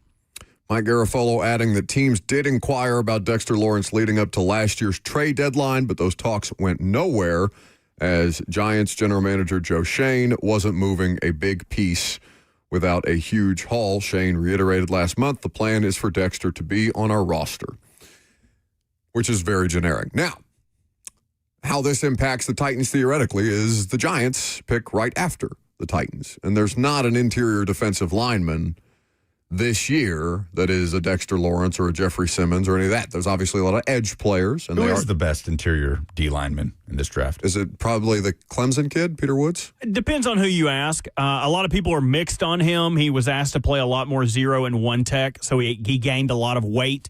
He's really at his best and probably in the NFL a 3 tech, which is the Jeffrey Simmons position. Showed a lot of pass rushing chops, but everyone on that Clemson defense fell off a cliff last year. It really just depends who you're talking to. Christian Miller out of Georgia, Caden McDonald out of Ohio State, Caleb Banks out of Florida. He's usually thought of as the riskiest proposition, but you could talk to anybody and get a different defensive tackle at the top of this class. But nobody the caliber, obviously, of Dexter Lawrence. Correct. So what does that look like? Because again, then what is the market for Dexter Lawrence? How many people are going? He's I'm not saying that he couldn't succeed in a number of different places, but he feels like a very specific player, right? So that is going to garner you what as far as potential trade value, especially if he's already taken a little bit of a hammer to his trade value by saying, no, I want out. And not only do I want out, but I want money. So you're going to have to trade for him and then pay him. In other NFL news, Ian Rappaport earlier today, the NFL and the NFL Referees Association are resuming negotiations this week on a new CBA to replace the one that expires next month. I add parenthetically May 31st, the last day of the current CBA. The league side, Rap Sheet says, will include several NFL owners who sit on the committees that oversee labor relations and the game itself, the Management Council Executive Committee and the Competition Committee. The NFL priority continues to be investing with record-setting raises offered, he says in parentheses, and in accountability and performance in officiating. So they're talking. And that's been the sticking point, though, for the refs. For the refs union is the accountability portion. Yeah. Not we want to pay you more if you're good at your job. And the refs they said, no. I want it anyway, which I can appreciate. But what if you're bad at your job? And I still want the money. It's a great position. It's a very look into the negotiation. Very relatable position. We actually have them mic'd up. Pay me less if I suck. What sense does that make? This is an authentic recording. Honey, you're not going to believe this. They want to pay me only $250,000 a year. Cancel the pool. The Ref Titans, Jags. Call the pool people. Call the pool people. I mean, that's crazy. There's just no way we get replacement refs again, right? They can't let this happen again. They have too much. What's different between now and the last time that we had replacement refs, which was the early 2010s? So 13, I want to say, is the last replacement ref year. The three of us are of drinking age. That's one big difference. Yeah, that's true. God, I wish I could drink back what then. Other that's kind of crazy. What, 2013? Oh, yeah, I was drinking. I was in college. The fact that none of us were of legal drinking age the last time that we had replacement refs is kind of crazy. Shout out to Dennis. Dennis? Yeah, he used to be the homeless guy that hung out by the beer store that would buy us beer in college. TikTok was not a thing. The difference 2013 is that gambling money and sportsbook partnerships are all over professional sports. And in particular, nobody has there's not a league that's been more turncoat, it's probably not the right word, but done more of an about face on their position about gambling and fantasy football than the NFL, right? Of any of the major leagues, nobody was more staunchly against this and now gone full head into it than the NFL. So not only are you dealing with that, you're in the middle of rights renegotiations because, you guys are seeing these things. I don't know how closely you're paying attention to it, but you're seeing some of the stuff that's coming out piecemeal, like, the NFL is negotiating packages with Netflix and the NFL is negotiating packages with Prime. They're not going to do any of these deals individually. They're going to renegotiate their rights as a whole and then divvy out these packages in a new construct with every network across the board. So they don't want that. They don't want replacement refs jacking with their Netflix money, with their streamer money, with the money that they stand. Hell, CBS, because of the sale of, is it the sale of Paramount that's gone through here recently? That opens up the contract on the rights deals that Paramount currently has, which of course include the NFL on CBS. So you're opening up the books all over again in a year where you've got replacement refs. You cannot possibly let the one thing that undermines your multi-billion-dollar product be the fact that you're just not willing to give the refs, I'm not saying give the refs whatever they want, because I do like the idea of there being more accountability, but you can't let the ref negotiations jack with your product this way. Bad officiating also jacks with the product. So yeah, but it is a bit of a rock and a hard place right now. No, but it's, Lucas, the amount, and I know that they've hedged their bets a little bit by instituting that official review situation where not everything, but that doesn't New help. York can review a lot of these things. That doesn't help, like 4 straight missed false starts, or like little for things sure. that can absolutely impact the outcomes of games. I mean, the officiating is not so bad that I would think that the replacement refs are an option. Like I get that the refs are less than ideal, and that technology has passed them by, both in terms of the television angles that the audience has access to. I mean, hell, what they have access to, the audience has way better angles than the coaches and the officials in game. Okay, so you're gonna deal with the heat on social media no matter what, because you can't operate these things perfectly. And unless we're going to come up with an entirely new system of officiating sports that essentially outsources these things in an artificial intelligence world where AI continues to make huge advances year over year, I just can't imagine how the NFL, like what the NFL's point of leverage is, because you can't, you make your product so much less credible if you just say, no, we're going to stick to our guns here. We're not going to pay the refs, or we're not going to coalesce to these refs' demands based on the accountability that we need to have, because the only way to make yourself look more foolish in that is if you're willing to trot out replacement refs as opposed to just making the current ref situation more accountable. I'll be a scab. I'll scab it. I will cross that line that is Pickett.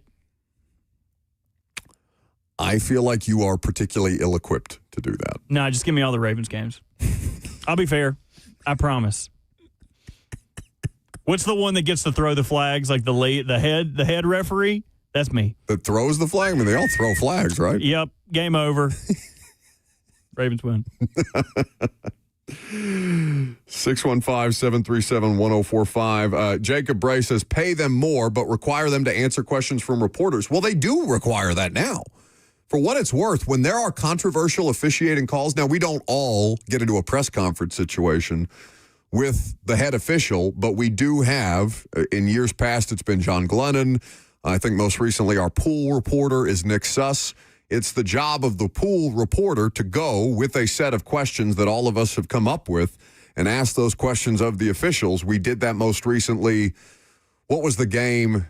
Did Jeff Simmons have a strip sack against the Chargers or the Rams that Roger McCreary recovered for what should have been a touchdown? Or was that Minnesota? There was one of these games in the last couple of years where there was a just a horrendous missed call that cost the Titans, that wiped the defensive score off the board for the Titans, that we ended up having to do a pool report with the head official for that game. I want to say it was a game at SoFi, if I remember correctly. Coming up next, Gino Auriemma sucks, and the Vols are also having some attrition in the portal. We'll talk about it. I'm Buck Rising. It's 104.5 The Zone.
It is 12:02. Good afternoon from the Circus Sports, the Mint Kentucky Downs, 104.5 The Zone studio. I'm Lucas Panzica. The men's national title game happens tonight. 2-seed UConn and 1-seed Michigan tip off at 7:50. The Huskies looking for a third title in 4 years under Danny Hurley. Michigan seeking that first championship since 1989 and the second in program history. You can hear the Westwood One coverage right here on The Zone. On the women's side, yesterday, UCLA routed South Carolina 79-51 in Phoenix, winning its first national championship in program history on the women's side. The Nashville Predators will stay on the West Coast tonight at the Kings. Both teams continue to duel it out for that second wildcard spot in the West. The Preds currently occupy it, but are tied on points with the Kings with 81. Nashville returns to L.A. after beating the Kings in a shootout Thursday. Puck drop is at 9:30. In NFL news, New York Giants star defensive lineman Dexter Lawrence is requesting a trade. According to Adam Schefter, Lawrence has been in New York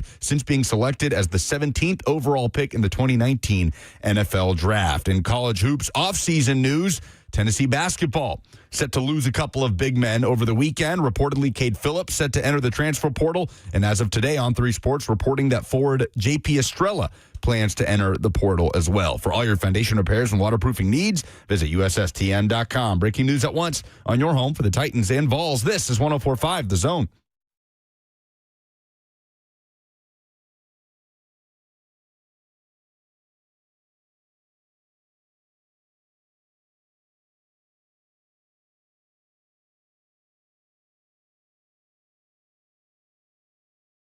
There are many unlikable figures in the world of sports, but I don't know if there is a more unlikable figure that has had the staying power of being as unlikable as Gino Auriemma has. And not just because of this most recent issue that he had post-game in the Final Four after UConn was dismantled by Dawn Staley and South Carolina. South Carolina obviously went on to play in the national championship, but fell well short against UCLA, who was able to win the title. Congratulations to the UCLA women's team. The men's tournament will be decided, of course, tonight between a polarizing figure in Danny Hurley and a very, very impressive Michigan squad. But if I said Gino Auriemma is on the should we do a Mount Rushmore? We don't do very many Mount Rushmores around here. On the Mount Rushmore of longest tenured, hateable coaches in the world of sports, regardless of sports, you would say what? Oh. Now, Gino, obviously, and I mean this in terms of active coaches. Like Belichick is still an active coach. Belichick deserves a place on this Mount Rushmore. Gino, I feel like, has been hated across generations. Yes. I mean, Pat saw it first. Like, I don't like this guy. But Gino absolutely belongs on there. I mean, who else of the current crop? Danny Hurley. There are opinions about Danny Hurley. Danny Hurley is very polarizing. But is he more just, I feel like he's more like WWE entertaining than he is just hateable. I'm sure a lot of people hate Danny Hurley. But I don't know. I mean, I am just thoroughly entertained by Danny Hurley. Yeah, sure. If my team, though, if your team was on the opposing bench across from that UConn team and Danny Hurley was going forehead to forehead with an official after a game-winning shot and all those kind of things, I feel like I would hate Danny Hurley. But like just me as an outsider, like I have a disdain for Gino. Yeah. And there probably is some underlying bias there from the clashes with Pat Summitt all those years. But I don't have that disdain that I have for Gino with Danny Hurley. Like I'm with you. You hate the guy when you're going up against him, but to me, Danny Hurley I think he's fantastic for the sport. I think he's great for college basketball as a main character. I think of him in a similar way. Obviously, he's more accomplished than Curt Cignetti, but I think of Cignetti similarly, where he's very comfortable just saying what he feels. Yeah. And he's not, I wouldn't say he's quite as provocative, Cignetti, as Hurley is. No, and is Cignetti... I wouldn't call Cignetti one of the villains of college football by any stretch. If they win anything of consequence again this year, people are going to start to... Sure, but I think people enjoy Curt Cignetti for the most part. Yeah, this what's the Michigan State transfers name, the wide receiver that went to Indiana? Oh, with the gold cleats. Yeah. That felt That's like great. one of those moments where it's like, okay, crotchety old coach doesn't like gold cleats on the practice field type of thing. That felt like one of those situations where there could be split opinions on should the coach just let the player wear what kind of cleats he wants, or is Kurt Cignetti earn the right to be as Kurt Cignetti about this as humanly possible, which is take your ass off the practice field and go get some standard cleats. Well, let's hear from Dawn Staley about that post-game incident, I guess we could call it, between her and Gino Auriemma after South Carolina destroyed UConn in the Final Four. End of the game. What went wrong on the sideline right now? I have no idea. But I'm going to let you know this. I'm of integrity. So if I did something wrong to Gino, I had no idea what I did. I guess he thought I didn't shake his hand at the beginning of the game. I didn't know. I went down there pregame, shook everybody on his staff's hand. I don't know what he came with after the game, but hey, sometimes things get heated. We move on. Okay, let's get to your team because that was a dominant performance. How did they come out with such suffocating? So that is Dawn Staley after South Carolina beat UConn in the Final Four to ultimately advance, but fall short in the championship game against UCLA. Holly Rowe, who, by the way, has tweeted some strong words about the Lady Vols program. Oh, has she? That was Holly Rowe in that interview with Dawn Staley. Yes. She tweeted, "What Danny White is allowing to happen to Lady Vol hoops is making me so sad. Gut-wrenching to watch him let one of the greatest programs in women's sports history disintegrate. I am devastated." Whoa. Yeah, and this is on the heels of a mass exodus from the roster. The latest, Jada Seville, I hope I'm saying her name correctly, has entered the transfer portal, and it officially, she was a 5-star in the 2025 class, it officially leaves Kim Caldwell with 0 players currently on her roster. 0. I mean, how often do you see a sideline reporter Yeah. come out with that strong of an opinion? Yeah. You don't really, like, Holly Rowe is not in the take business, right? No, I wouldn't say so. I mean, she's the champion for women's sports. Yeah. She's covered Tennessee women's basketball for so long. Is she right? It's hard to say she's wrong right now. It is.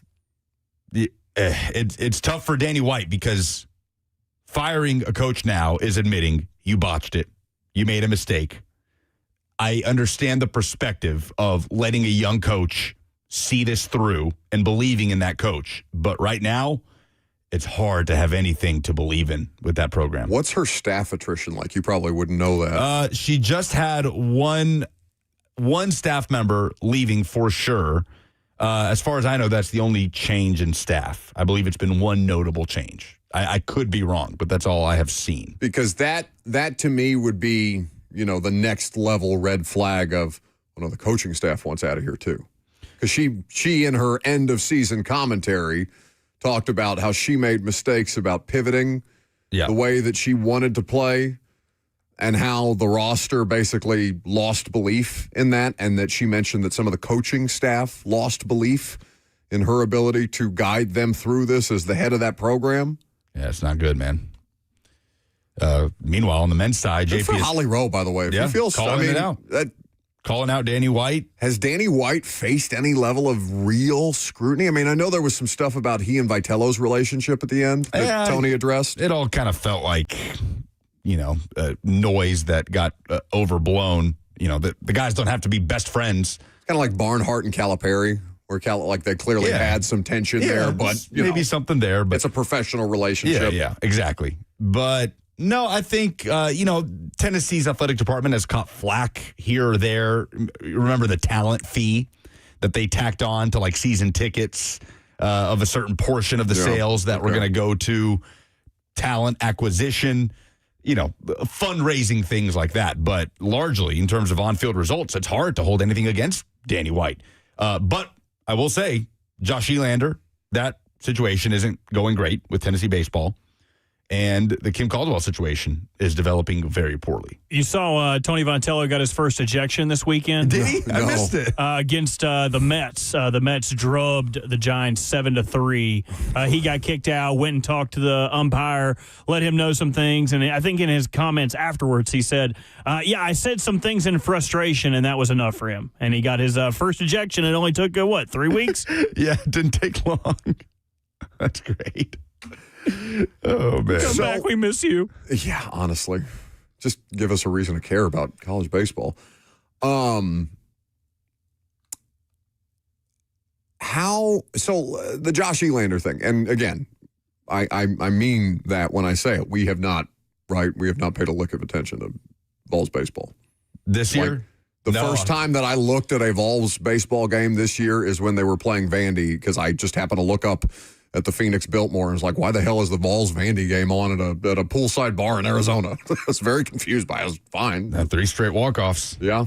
It was a crazy series, the way Vanderbilt won all 3 games. A walk-off bunt, a comeback to walk it off with a grand slam. That's insane. So, because I looked at the Elander thing, and I wouldn't pretend to have any level of great insight about Tennessee baseball and the way that program is run. But when they made that hire, it felt like it was a good faith hire for the players. Like the players really like Josh Elander. There was a mass campaign for him to get the job. And Danny White listened. So I'm gonna give Danny White a little bit of grace on the baseball hire, because I don't know, like, if you did not get that much feedback from your players. And I think that that's good to listen, even if it doesn't end in the best decision. And I don't think there's anything wrong with giving Josh Elander a chance. Like, it hasn't gone smooth. I don't think there's anything wrong with giving Kim Caldwell a chance, unless she has done something that is just totally unforgivable that has not yet been reported. We don't have any reported information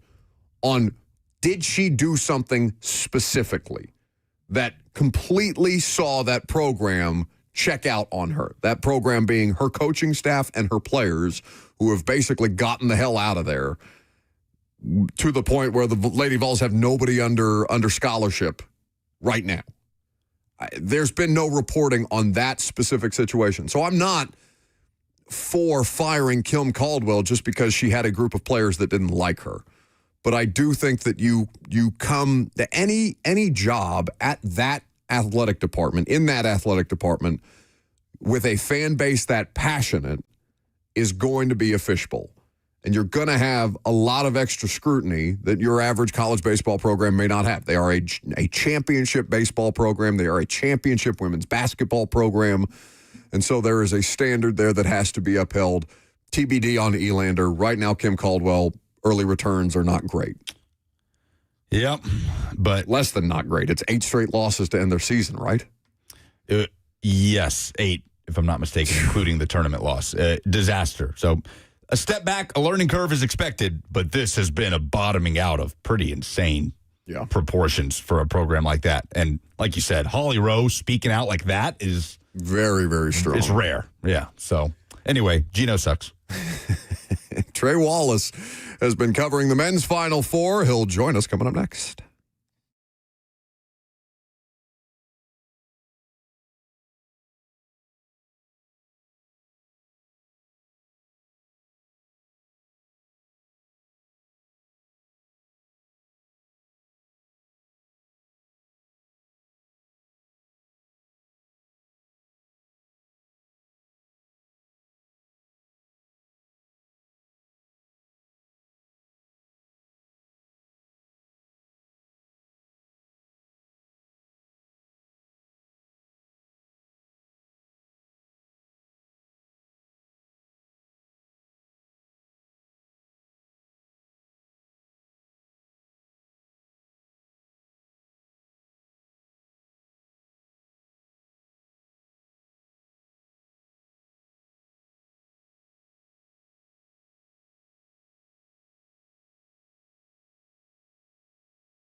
Trey Wallace writes for Outkick.com. He is in Indianapolis covering the Final Four, and he's kind enough to make some time ahead of the championship game to talk with us today. Thanks for doing it, buddy. How are we holding up in sunny, scenic Indianapolis?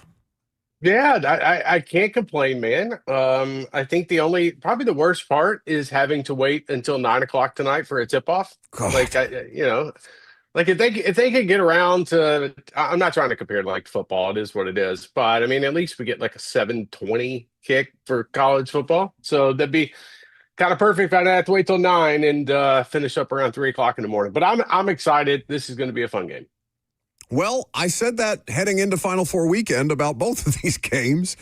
And both of these games, while it was well played, obviously, by Michigan, and you're feeling pretty good about it if you're a Michigan fan, Illinois, I think, I don't know, almost happy to be their vibes, although you could have made the case for them to win a championship. UConn and Michigan both handled their opposition pretty handily, and I wonder what the atmosphere was like at Lucas Oil for both of those games in the lead up to this. You know, I tell you, it was interesting because there had to be, brother, 45,000, 50,000 Illinois fans in the stands. So it made, it made it feel like a home game. And I think that obviously that didn't play into their favor. But at the same time, everybody was itching for that second game. Like we wanted to see what Dan Hurley was going to do, Brad Underwood, but it was, Michigan versus Arizona. Well, that game was horrible. Michigan comes out and curb stomps Arizona. So you're kind of looking at the situation. It's like, all right, what are we getting Monday night? And I think what you're going to get is an agitated UConn team that still feels like they're being doubted. I think the spread is sitting at 7.5 points right now. You got a coach like Dan Hurley, who is a magnet for attention. I think that is obvious. It's not as if he's trying to bring it on himself, to be honest with you. I wrote an article about that. It's just his alter ego, I think, it is what drives this. And you got the Michigan side where you're sitting there and you're wondering, man, is the Big Ten about to go 3 for 3 with a women's basketball title? I obviously I could give that a little bit to the Pac-12 if I wanted to for UCLA, but Indiana winning a national championship in football, and can the men do it in basketball? If that's the case, I mean, I already wrote about it. We're seeing a shift when it comes to college athletics between the SEC and the Big Ten. The Big Ten finally woke up and said, hey, we're going to spend some money, and we're going to go out here and we're going to win titles. And so I just, tonight is going to be very fascinating, because if UConn can come out and play like they have done for most of the season, I think they can give Michigan problems. But the other flip side of that is I'm curious to see if Yaxel is going to go 40 minutes tonight for Michigan. And if he doesn't, that's where it gets interesting for me when it comes to UConn trying to hit threes and stay within it. The NIL component of this, Lucas and I were talking about it earlier. I don't know if you had a chance to read Brett McMurphy's piece about the SEC, the fall of the SEC. He basically compared them to a Life Alert commercial as far as the championships go, and how the Big Ten has stepped into the void, certainly in football, in these last couple of years. Is it just a matter of spending, in your opinion, or is there something more at play here? Because I feel like, just to make it local, Trey, Tennessee was on the forefront of a lot of this legislation, blazing the trail for a lot of different institutions as far as how NIL would be handled, and various different court cases that I know you've covered and many of your colleagues have covered in the lead up to this, as far as eligibility and all these different things. And it just feels like the ground that they had in the early phases, they've just given up a bit of ground on that. And Big Ten institutions, places like Indiana, have at least started to keep up, if not surpass them. Here's how I look at it. I remember when the SEC just said, hey, look, we're going to get really good in basketball again. So I want you to go out and hire all these coaches. Bruce Pearl was kind of one of them at the time. Let's take over college basketball. And it kind of did for a little bit. Like that, even last season, Florida wins a national championship. But it felt like they brought new life to the SEC. Well, the Big Ten, in a sense, has done a very good job of promoting, first off, their own coaches that are in the conference. Second of all, bringing in guys that can make their own kind of way within the college landscape. And I think that you know, by adding the teams as well from the West Coast, you added a different dimension to this. And I think it's not all about money. Like, here's the thing: the Big Ten has always had money. The problem is they finally got to a point where they said, okay, we have to spend outside the rev share. You know, when the NIL inception first began, everybody was talking about, okay, Jimbo Fisher and Nick Saban getting into an argument about sliced bread and how much a roster costs. And then all of a sudden, here comes Michigan, Ohio State. You know, they're in play. The Indiana's in play. Like, it's so you started to see this shift, and it come to also, you know, facilities, what they've been able to do in the portal, who they have hired, strength coaches. I could go on and on. The Big Ten finally said, okay, we're tired of messing around here. Let's get back to dominance. And that's what they've done. And I give them a lot of credit. It's for as much crap as Tony Petitti catches. And some of it is self-deserved. Like, I 100%. He has built this conference into a gigantic storm that others are having to deal with. They got the fattest television contract in college athletics. They're going to go back to the table here in 4 or 5 years, and they're going to get more money from it.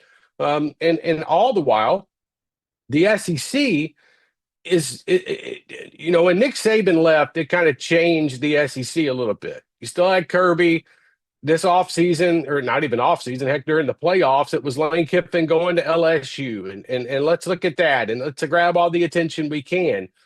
But when you get down to it, you know, who are the staple points in the Southeastern Conference nowadays when it comes to college football? You know, maybe 2 coaches, 3. I look at basketball and I say, okay, there's a new regime in college basketball in the SEC. Look what Mark Binghamton's doing right there at Vanderbilt. Look what Bucky's doing at Texas A&M. I could go on and on. And at the same time, the Big Ten has taken advantage of the current landscape. And so now it's I don't want to call it a bidding war, Buck, because you kind of, you know, we're kind of hinting at that it's not always about just the money, but it's always about the schools buying in and doing everything that they can to make their product better. And I think the Big Ten is doing a better job of that right now than the SEC. Trey Wallace of Outkick. Outkick.com is where you can read him. He is hanging out in Indianapolis, patiently waiting for the national championship game to begin, of which, of course, he will cover. Back to tonight's matchup. The yin and yang of this coaching matchup is fascinating to me, where you have Dusty May, kind of clean cut, not going to say anything outrageous, goes about his business. They've been a machine all year. Meeting Dan Hurley again in the Final Four. May, obviously, the coach at FAU, and they had that crazy run and lost to UConn on their way to Hurley's first national title. But then there's Dan Hurley, who, Trey, I feel like has been in peak Hurley form during this tournament, and especially over the last few days. Like, regardless of circumstances and the matchup itself, is Dan Hurley just always going to be the most interesting thing about any event involving UConn basketball, even with Gino Auriemma doing his thing over the weekend? I have covered a lot of coaches in college athletics, and I can't put the only one that I could really think of have been like Pearl during the early days at Tennessee. But even then, like, you don't get what you get from Hurley. Like, I followed Dan off the court the other night and all the way to the locker room and whatnot. And I can't say on the radio what he said, but he was like, yeah, MFer. And then he looks at me and he gives me this laugh. And it felt like I was watching the Joker from the Batman series. Like, look at me. I was like, this guy is out of his mind. But at the same time, he explained it to me that he's not like that at the house. He's not that around the family. He has an alter ego when he gets on the court, and it comes out of him. And I can't tell you how many times, you know, I sat there and watched him Saturday night just going at the officials, like just going at the officials. And it's a show. But here's the thing. It's not a show to him. That's just who he is. He's just built that way. He is absolutely crazy when the ball is tipped and when they're in practice and when they're around. Like, he's not sitting around there cussing out his AD, you know, and whatnot every single day. But it's just who he is. It's who his family is. And I think that at the same time, as much as people hate him, and that's fine, you can have your opinion about him, I think he's good for the sport. I think he's great. I think that it drives storylines, but at the same time, you bringing in somebody with a different attitude. Dusty is over there doing his thing on the Michigan sideline, and there have been, there's some inside looks at Dusty, and sure, he can let out some anger and whatnot. But then you got Hurley over here, who's just got Superman eyes and just staring everybody down and killing them with his just laser eye. It's fascinating that Dan Hurley has done what he's done at UConn. Could he win 3 out of 4 national championships? Like that's something that I think is lost on a lot of people, is what UConn's done. Like I know everybody wants to just look at UConn and say, okay, here's Dan Hurley. But when you really break down the national championships, the appearances, the NCAA tournaments, turning down the Lakers a few years ago, what he has done is incredible. I hope he never changes. He doesn't need to, in my opinion. And what you see is what you get. Like, I'm sitting there waiting for him to go on stage yesterday in a press conference, and my man is just chilling, just stuck to the iPad watching film. Nothing gets to this guy. I'm curious to see if Dusty May of Michigan can finally maybe break that up a little bit tonight. We'll see, but we're still going to get the same Hurley. Yeah, and so many interesting things about this game, whether it's the Dusty May, Dan Hurley reunion against each other in the Final Four. Terrace Reed obviously playing his former team in Michigan. But Reed is kind of a unique player in this UConn setup in terms of he came over out of the transfer portal where so many of their foundational guys, solo ball if he plays. Obviously, Braylon Mullins, a freshman recruited out of Indiana by Dan Hurley, a huge reason why they're here. And Yaxel Landenborg and Mara and Michigan's core of stars, largely transfers. Like, what do you make of the dichotomy and how May and Hurley have built the rosters that have gotten them to this point? I think Michigan did it the way that they wanted to do it, which means if that's going to put together a roster in this day and age and using the portal and paying a good amount of money, have at it. That's college athletics. At the same time, let's not act like the kids at UConn aren't getting paid. But it's the storylines around them. You got a kid in Braylon Mullins 20 miles away from here. He's about to play for a national championship in an arena that he. Don't remind. It's always a Mr. Indiana for some other team, Trey. It's always a Mr. Indiana. Yeah, exactly. Anyway. And the crazy part is, he's played in this stadium before, I think in football, if I'm not mistaken, is what he told us. So, like, it's just, and even Reed. Going up against an old team like you, this is where we're at in college athletics. And I think at the same time, I think it just fits, if I'm being honest with you. And I think that, it's hard to get to know some of these kids, but I hate to say this because Buck's listening. It's pretty awesome that you've got a young man, I don't care where he's playing at, getting to technically come home. I know it's 20 miles away and everybody wants to make a big deal. Well, it's not home. Yeah, he is. He's 20 miles away from his house. I think that's a neat part of this whole storyline. Now, can he do it again tonight? He had one shot in the second half, and it was a dagger that got UConn, essentially over the hump and beat them from a comeback from Illinois. We'll find out. But I think that the way that they've done it, Dusty May has his way. Dan Hurley has his way. Let's see who gets out tonight. But I just think physicality-wise, Lucas, Michigan is the more physical team. Just looking at them. 2 straight weekends, I've seen them. They dominated last week at Chicago.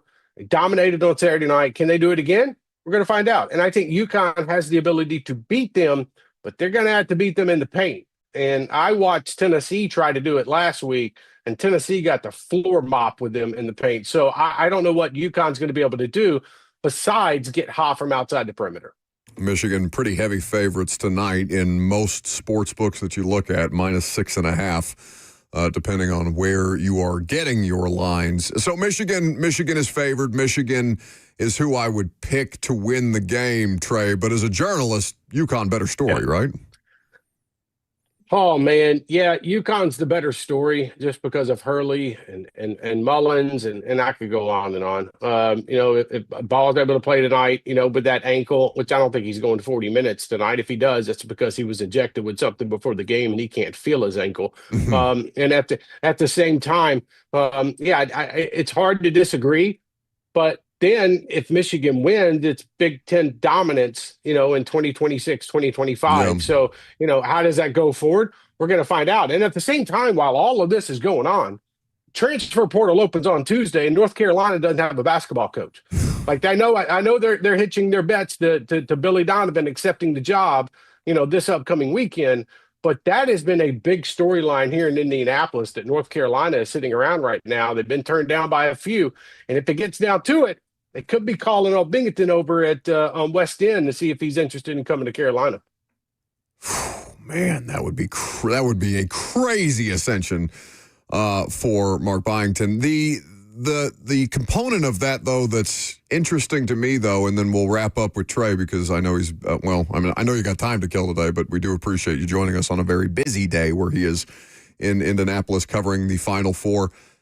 Billy Donovan, if you're North Carolina's athletic department, Billy Donovan has been out of college sports for a long time, and college sports is drastically different than when Billy Donovan was on a collegiate bench.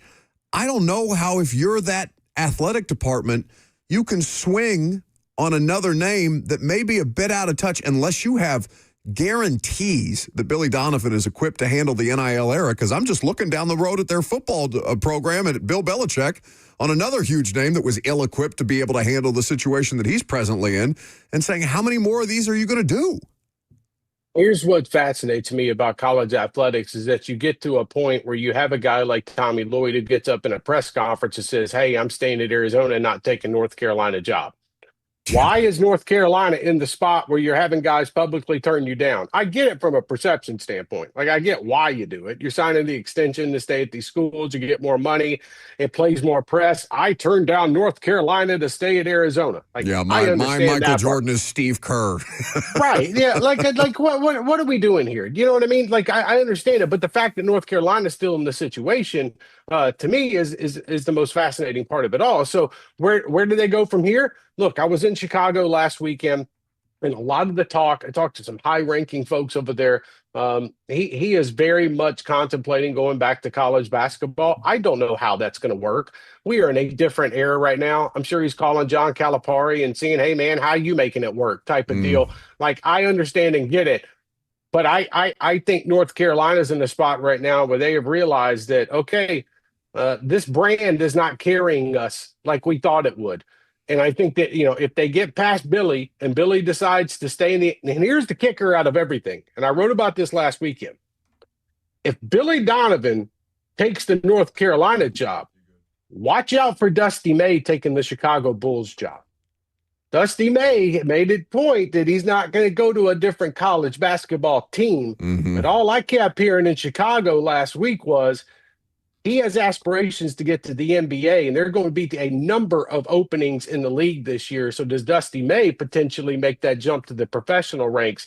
That's where you create a domino effect. So there are multiple different storylines that could come out of this one over the next couple of days. But I think the coaching search-wise, it's all going down in Chicago right now. Trey, on the way out, you're expecting Yaxel Landenborg and Zola Ball to play in some capacity tonight. Yeah, Yaxel's going to get injected. Solo's going to get injected. They're going to play basketball tonight. I was walking around the Michigan hotel earlier today. Yaxel seemed fine, walking around in PJs, doing his thing. So I expect them to play tonight. Now, Lucas, the biggest thing is, how much do they play? You get out there and you tweak something early on, you're kind of out of it. So, that to me, the first 20 minutes of the storyline, what are we getting out of both of them? And if we get them for full 40, it's going to be a hell of a game. If we get them for one half each or something along those lines, that's where it gets a little interesting to me. So we'll see if UConn can potentially take advantage. He's doing great journalism at Outkick.com. He's Trey Wallace, kind enough to make some time for us. I know it's a late tip, but enjoy the game. It should be a fun one. We're hoping for a fun one, and we'll look forward to having you back again sometime soon. My guys, have a wonderful week. I appreciate y'all. Love you, Trey. See you, boys. Thanks, Trey. That's very dismissive. He didn't have to say it back. He didn't hear you. Very He didn't have to say it back. He didn't. I love you too. We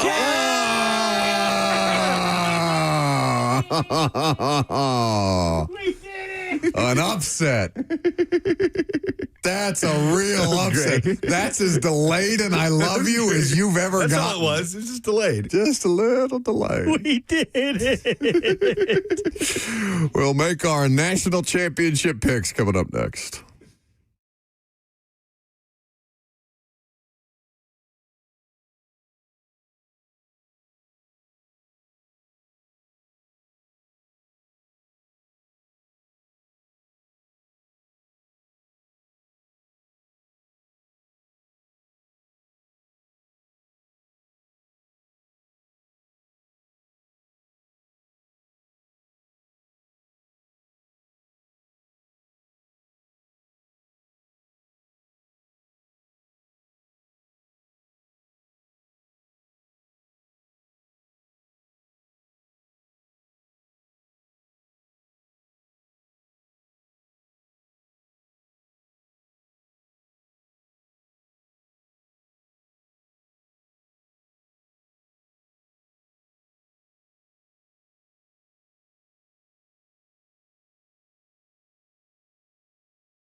Welcome back to the show.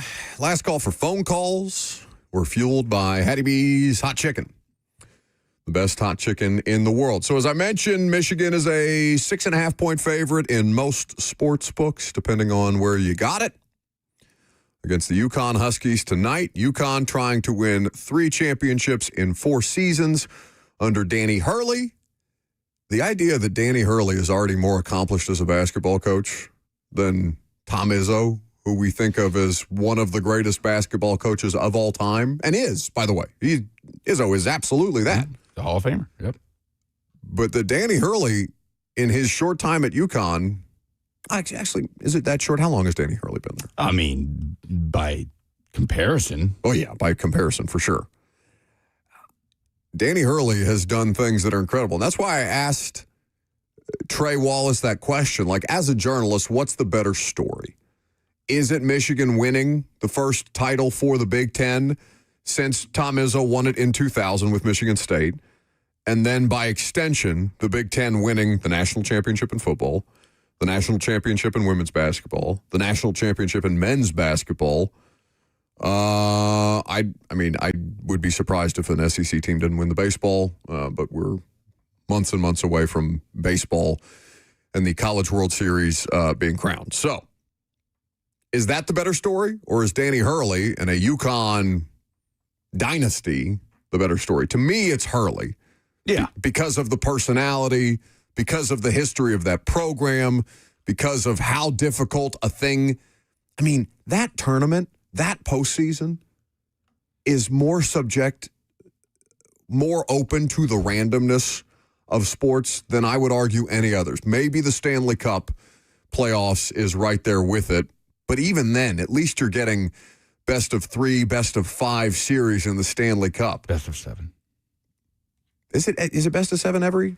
Yeah, it's best of 7. Okay, either one, whatever. Who cares?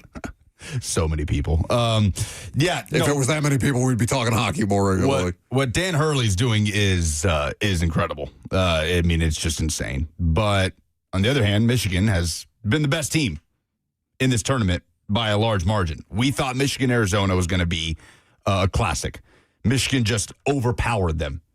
I mean, it was like Arizona, just to get a decent shot off was a huge labor, was a laborious task for Arizona. Yeah. It was ugly. And they obviously couldn't convert. Merrill was incredible. 26 points in this game, just completely controlled everything under the bucket. It's hard to not suggest that Michigan, and they're doing it without their best player off the bench in LJ Kaysen, who hasn't been there the entire tournament. A limited Yaxel Landenborg, who has been their best player and played, 11 minutes over the weekend. And who was advised to not play by both his representation and his family. Yes. So everything in you wants to pick Michigan, I would say, from a basketball perspective, but we've seen UConn in these moments time after time. But can they contend with that physicality that has just dusted everyone in its path? It's just crazy. 90-plus points in every single game in this tournament is crazy for Dusty May's group. So Hurley is the story of the Final Four, but Michigan just seems too powerful. No, I would pick them to win. What's he hurt with that everyone around this guy is telling him not to play? Well, they're just worried about him potentially hurting his opportunities in the draft and things like that. And they were up. Yeah. They were up big, so Dusty May was asked about that too. He was like, y'all watch that UConn Duke game? Like, we were up, but we weren't feeling as good as maybe you guys were watching us. But it's a knee thing. So this Pete Thamel said that according to Michigan's trainer, Landenborg has a low-grade MCL sprain and a small bone bruise in his knee. Joe is calling us from Bowling Green before we wrap up and do some polls. We got Joe. I'll make it quick, guys. Tell Trey that the dominant Big Ten, if they win tonight, will be the first basketball championship this century. That doesn't sound like too much domination to me. Let me add real quick. I don't have a life, so I taped a lot of games or DVR'd. The most fun half I saw the whole tournament was with Michigan and Alabama. It was 49-48, and I wondered what Dusty May said at halftime to those boys. Is like, hey, man, we're playing Alabama basketball. That was a tremendous first half. If you didn't get a chance to see it, might go back and look at it. Anyway, thanks. Have a whatever day it is. Have a good day. Thank Bye. you for the call. Happy Monday, Joe. Love you, Joe. Hope you had a great Easter. Yeah, that Alabama-Michigan first half was just electric. It was shaping up to be a classic, and then Michigan just did its thing. Outscored them by 15 in the second half. We all picking Michigan? Yeah. Is that Hurt dude playing? Oh, he'll play. It seems like A he'll little play. bit. Nah, I think he needs to play a lot of bit. Somebody send a message in. You both went Michigan. I'm going to pick the other team. Who is it? UConn. I'll pick UConn then. UConn going to win it. Now you're just doing it out of spite. Yeah, because if I win this one, then I win our finals bracket pool, and both of you owe me $20. No. And I recouped my money. That's not how that works. You don't want to make a bet? A $20 bet? on Well, this game? Lucas would be the only one that owes you money because he was responsible for taking anybody's money. Oh, so neither one of you want to take a bet then. That's what it sounds like. Nobody wants to do a $20 bet. Oh, you want a double or nothing? Double or nothing? No, I would like my money back. I would get nothing in that You case. are a grown man who willingly gave me $20 to participate in what is supposed to be a fun thing for sports fans. I was pressured. I didn't want to do it. I hate basketball. Do you really? Round ball. Anything Bring that's not back football. the peach baskets. If it's not football, Robert wants nothing to do with it. Oh, how many football players go to play in the NBA? Not many. You know why? Because it stinks. Colts already signed a dude playing in college basketball to play tight end. You know what? When are we going to stop doing this with the basketball players and tight ends? By the way, when's the last one that worked? Julius Thomas? Mo Alley Cox. Didn't he play? Wasn't he a basketball? Yeah, he was a VCU basketball player. And then the tackle from Bowling Green was George Fant. There you go. George Fant. Yeah, had a pretty good career. It'll stop when they stop making them. Yeah, fair enough. All right, rapid fire polls, please.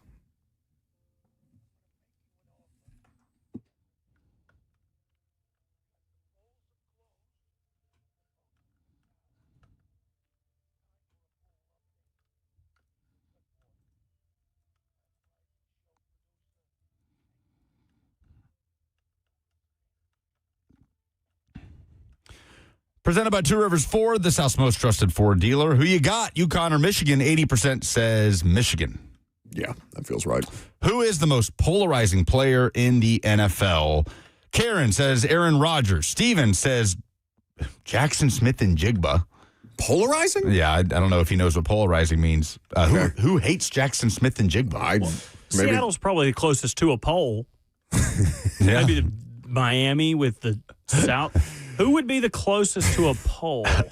John says Taylor Swift. So very productive there. We can do that tomorrow. I saw it just as a throwaway topic yesterday. And does UConn have to win tonight to be considered a dynasty under Danny Hurley? 55% say no, they are already a dynasty. 45% say yes, they would have to win tonight. I think being in the championship game does give you the argument, if you wanted to say dynasty without them winning a third in 4 years. Slam dunk if they can cut down the nets tonight. There is no question. All right, well, enjoy the basketball tonight. Robert and I will do prime time. Let's call it 6:30 just to get ahead of the basketball game, though it is going to be a late tip for everybody involved, almost 9 p.m. in Indianapolis. Have a great rest of your afternoon. You can hang out with Blaine and Zach next.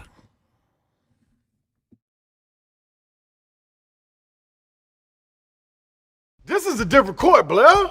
Same result, Slay. Okay, Blair. See, that's Tyler Tanner. See, Tyler Tanner's in the house now. Let's see what you got. Jerry's out, Blair. Blair, come on. Okay, Blair, just come sit down. Come on, Blair, stop. You're going to get hurt. Blair, get off the court. That's enough. What's the verdict, Blair? The courtroom is where I play ball. Boy, Durham, injury law.